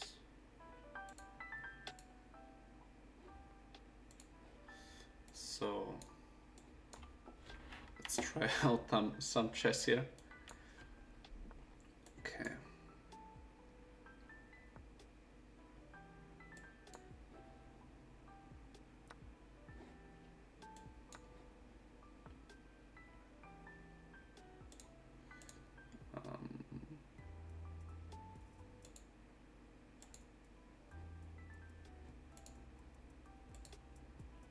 Okay. So let's get castled.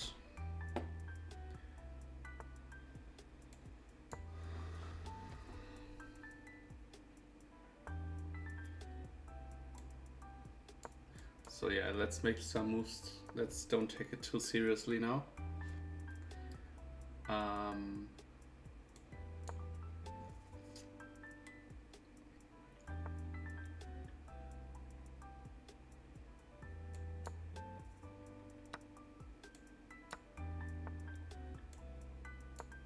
Okay.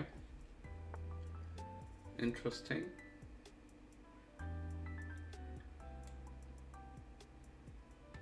Oh, he threatens checkmate. I almost didn't see that. Oh man. Okay.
So now I'm trying to win his knight here, which I think almost worked. Let's try to attack him on the king side here.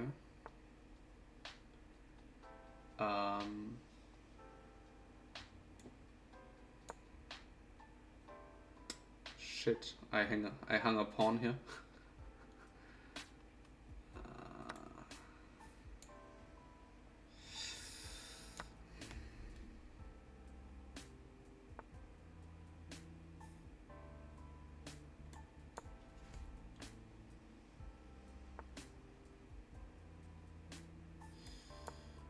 Yeah, I think I'm going to lose this game.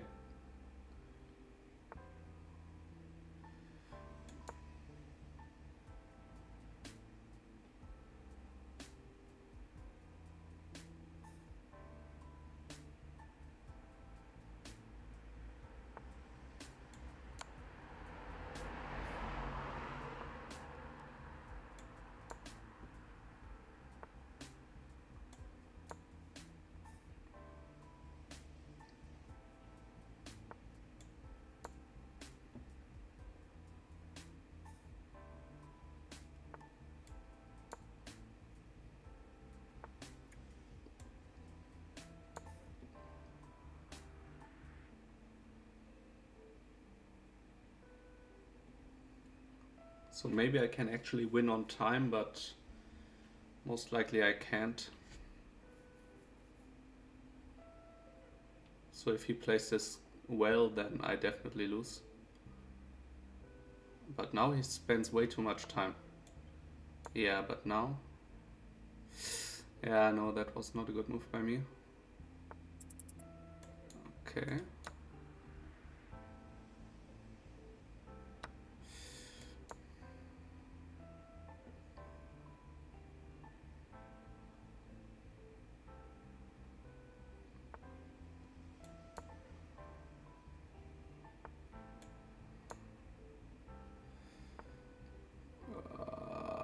Fuck.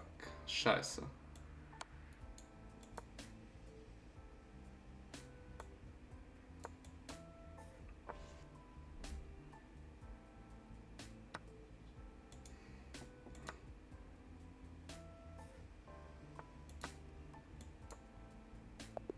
Nice.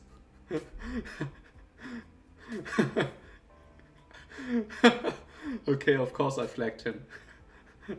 I have to flag him.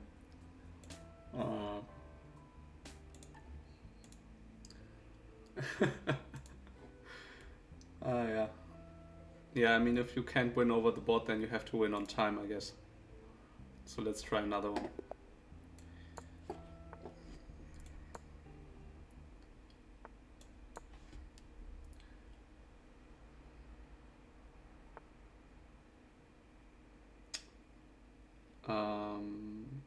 Okay.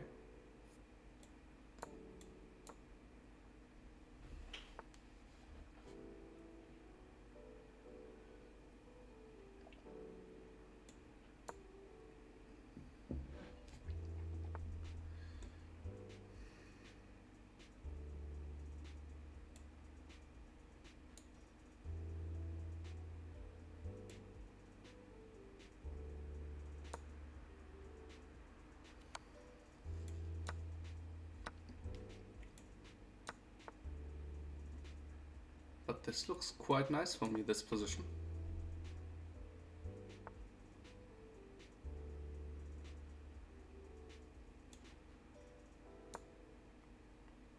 Okay, if he doesn't unpin this piece, then I win it in the next move with e5. Okay. That looks like it gets the job done. I think this is winning. But I still have to convert the position. So, wow. I had a complete brain fart. Wow. Okay, that was quite bad.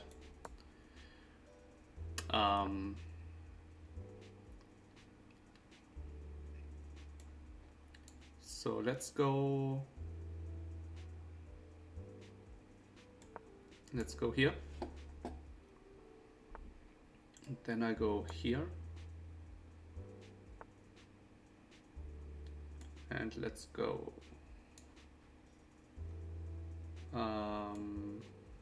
Let's go here.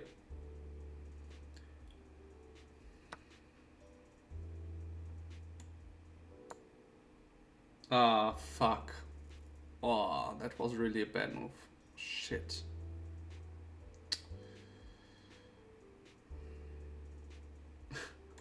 Yeah, I'm not playing this very well.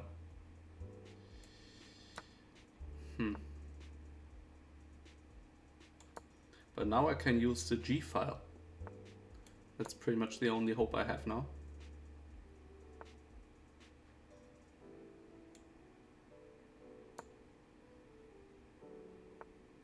Yeah. No, I'm just getting destroyed here.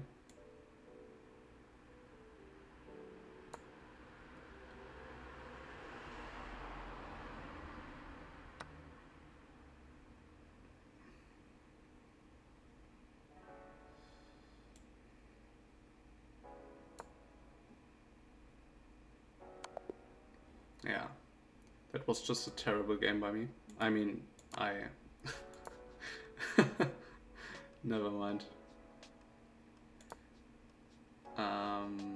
Yeah. Did I have something here? No. Okay. Yeah, anyway, let's just play a new game.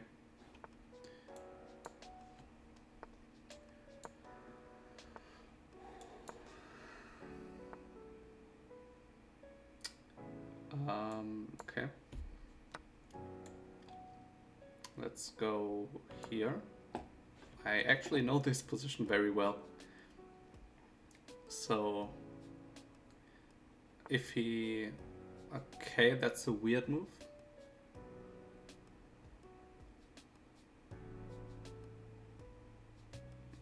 There.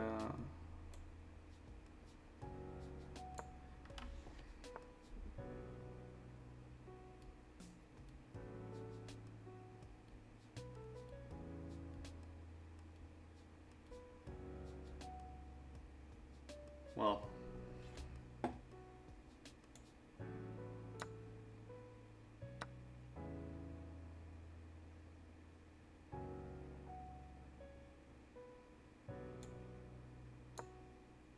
Ah, what am I doing? Oh, I'm way too tired. Oh, what the hell? Actually, I do have... It doesn't take the bishop. I actually did have knight c2 at the end, which is kind of absurd. Do I have this move? He blocks here.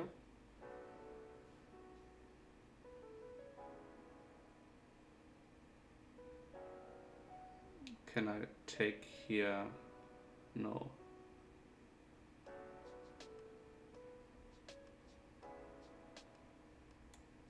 I can maybe do it like this, takes, then check. This should be good for me.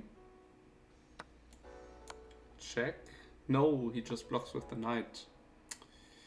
Yeah. I'm not seeing stuff at the moment, unfortunately. Now I have to...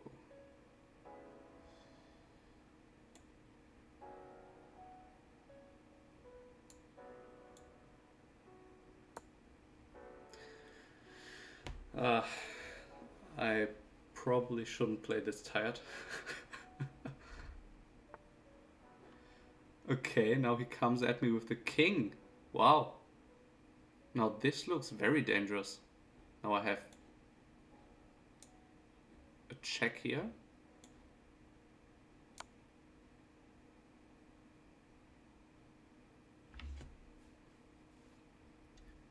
Where can he even go?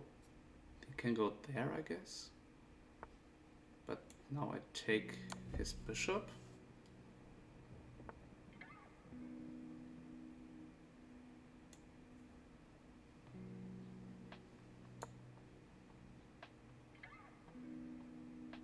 And now I think I'm completely winning. He offers me a queen trade, yeah. Well, now I'm just up material and I have to convert the position. Okay, he resigns. Nice. What a weird game. Let's look into this analysis here.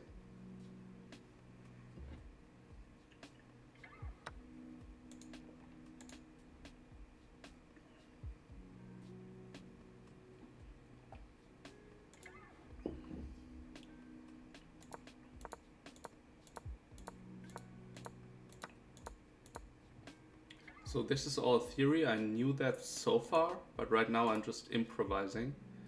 And now I saw some ideas. But this is just completely ridiculous, of course. What's the best move here? Let's go into analysis actually. So queen h4 right now is good. Attacks the knight. Okay, yeah.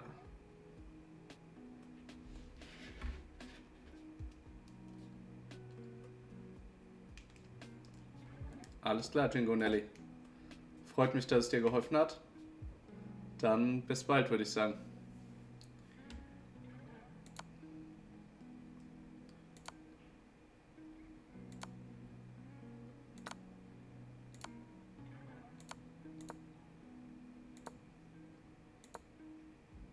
This king move here. This is just so ridiculous. Now I should have taken the bishop. But if he goes here... Ah, then I go here and he can defend with the bishop, okay.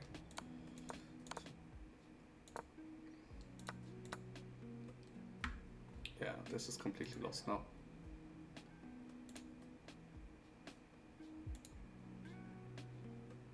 Okay.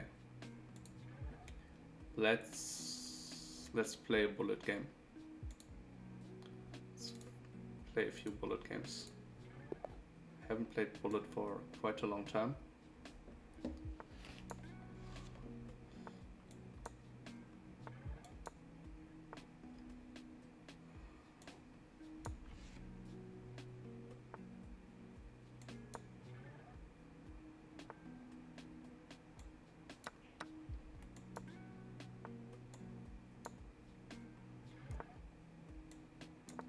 Okay, let's try to checkmate him.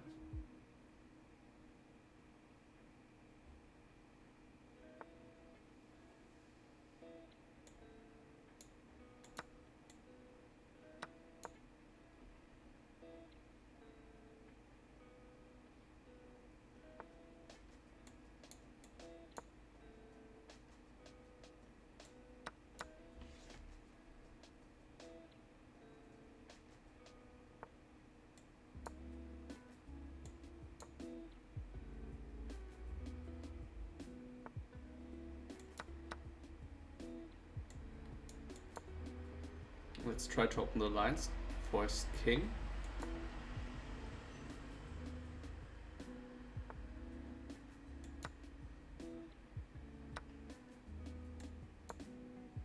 So now we threaten this one. Nice. Okay, let's go. Now we should win this most of the time. Now he cannot give me a check really. Let's make a Luft square here. Now it's getting really dangerous. Okay.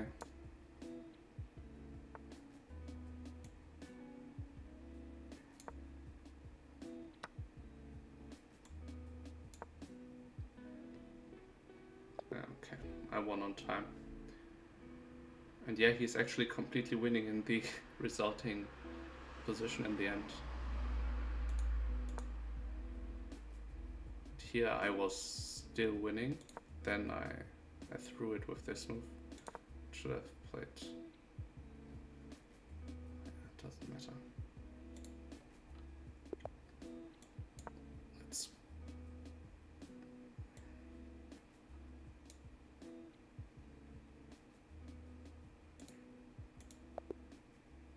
So.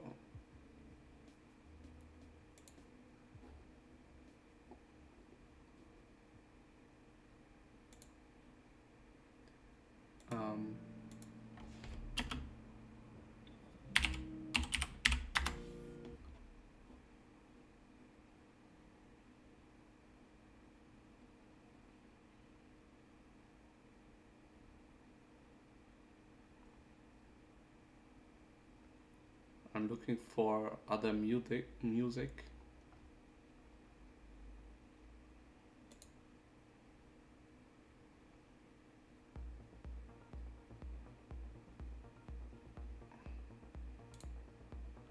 Yeah, this is better. So let's play a new game here. Okay, I actually didn't want to do this, but it's fine.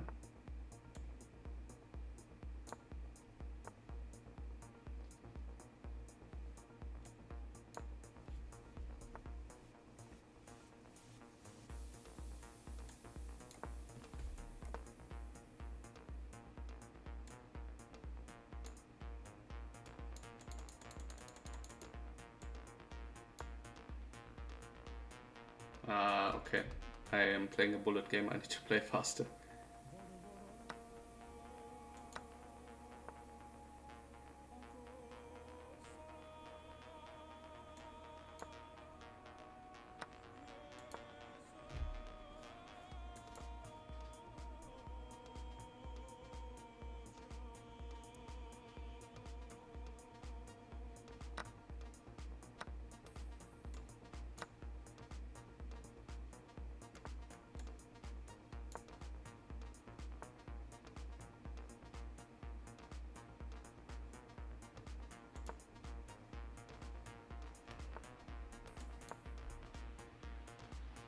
I'm not hanging this.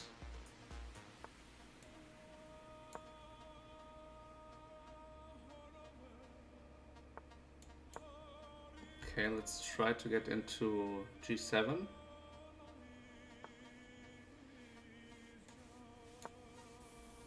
Okay.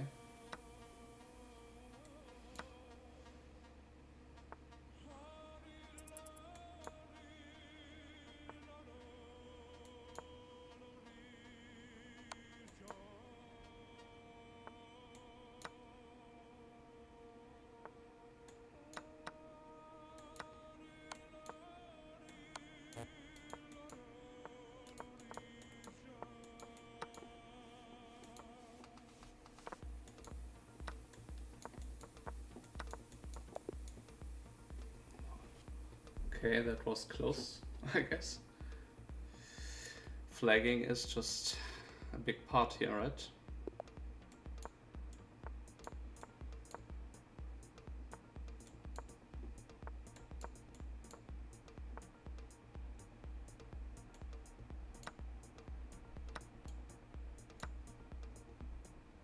Wait, what am I doing? Oh, Jesus Christ. I'm completely butchering it. But yeah, anyway, let's just play fast. Good things will happen. It's not gonna cut it, I guess.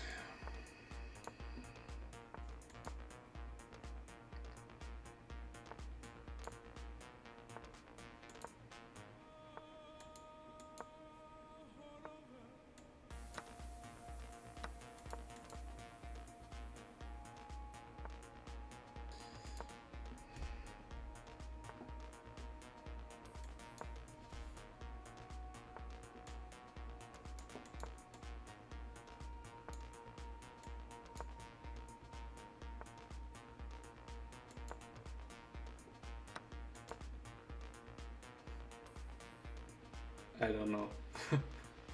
What a terrible game.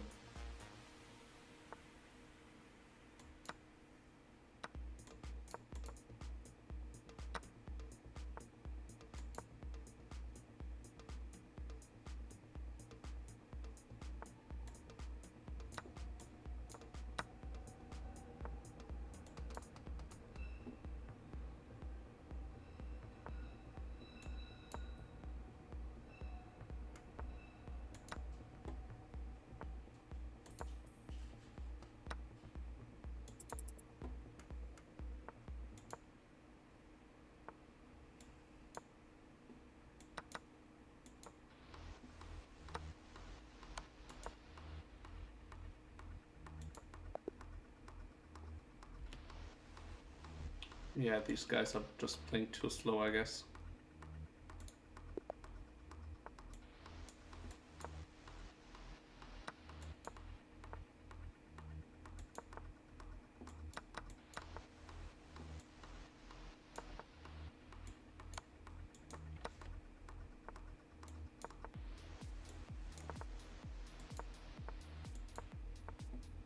Okay, this is not...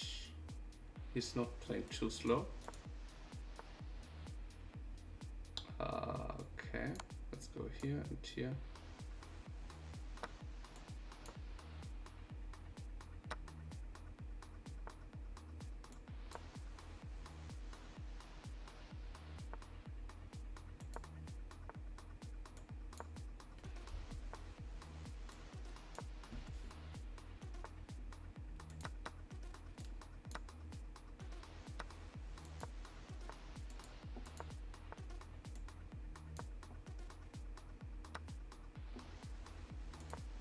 Ah, fuck.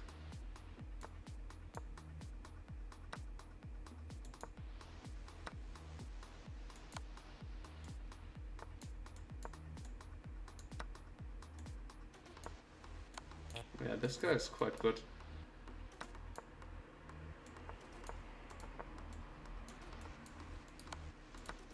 Yeah. Well, yeah, we played this strong. He didn't make many mistakes. There's no obvious ones.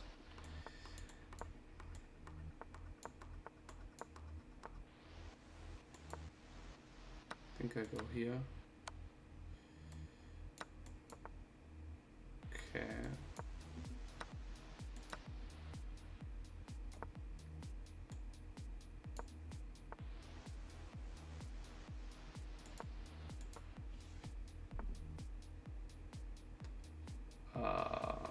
Okay.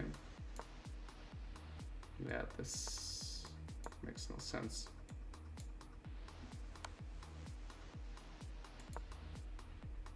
Yeah, now he takes here.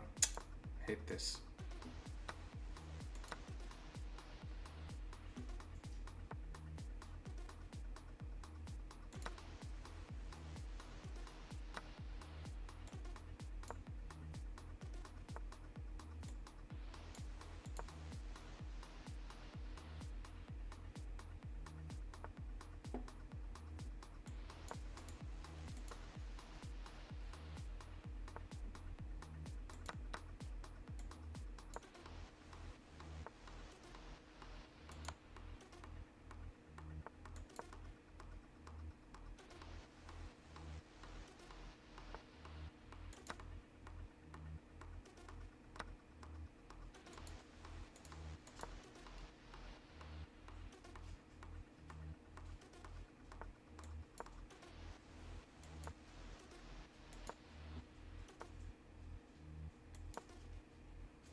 Nice. Okay, let's make a few puzzle rushes. Let's make a 3-minute one.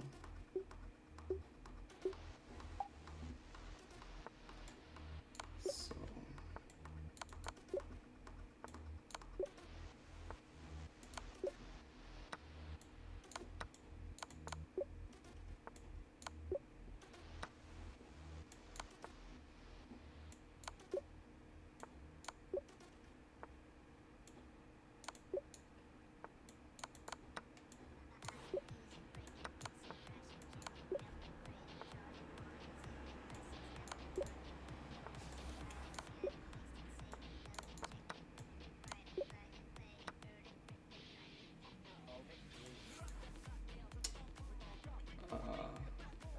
I don't see the move here.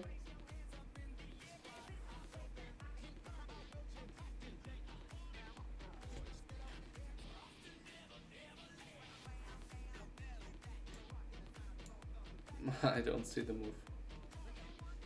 What the hell? What the hell?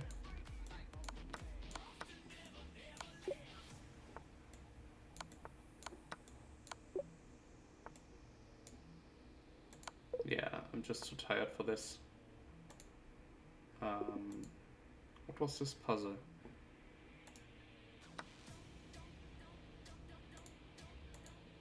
Ah, yeah. Yeah, that's not too difficult. Alright. I'm gonna end the stream here. Have a good one. Thank you for watching and see you later.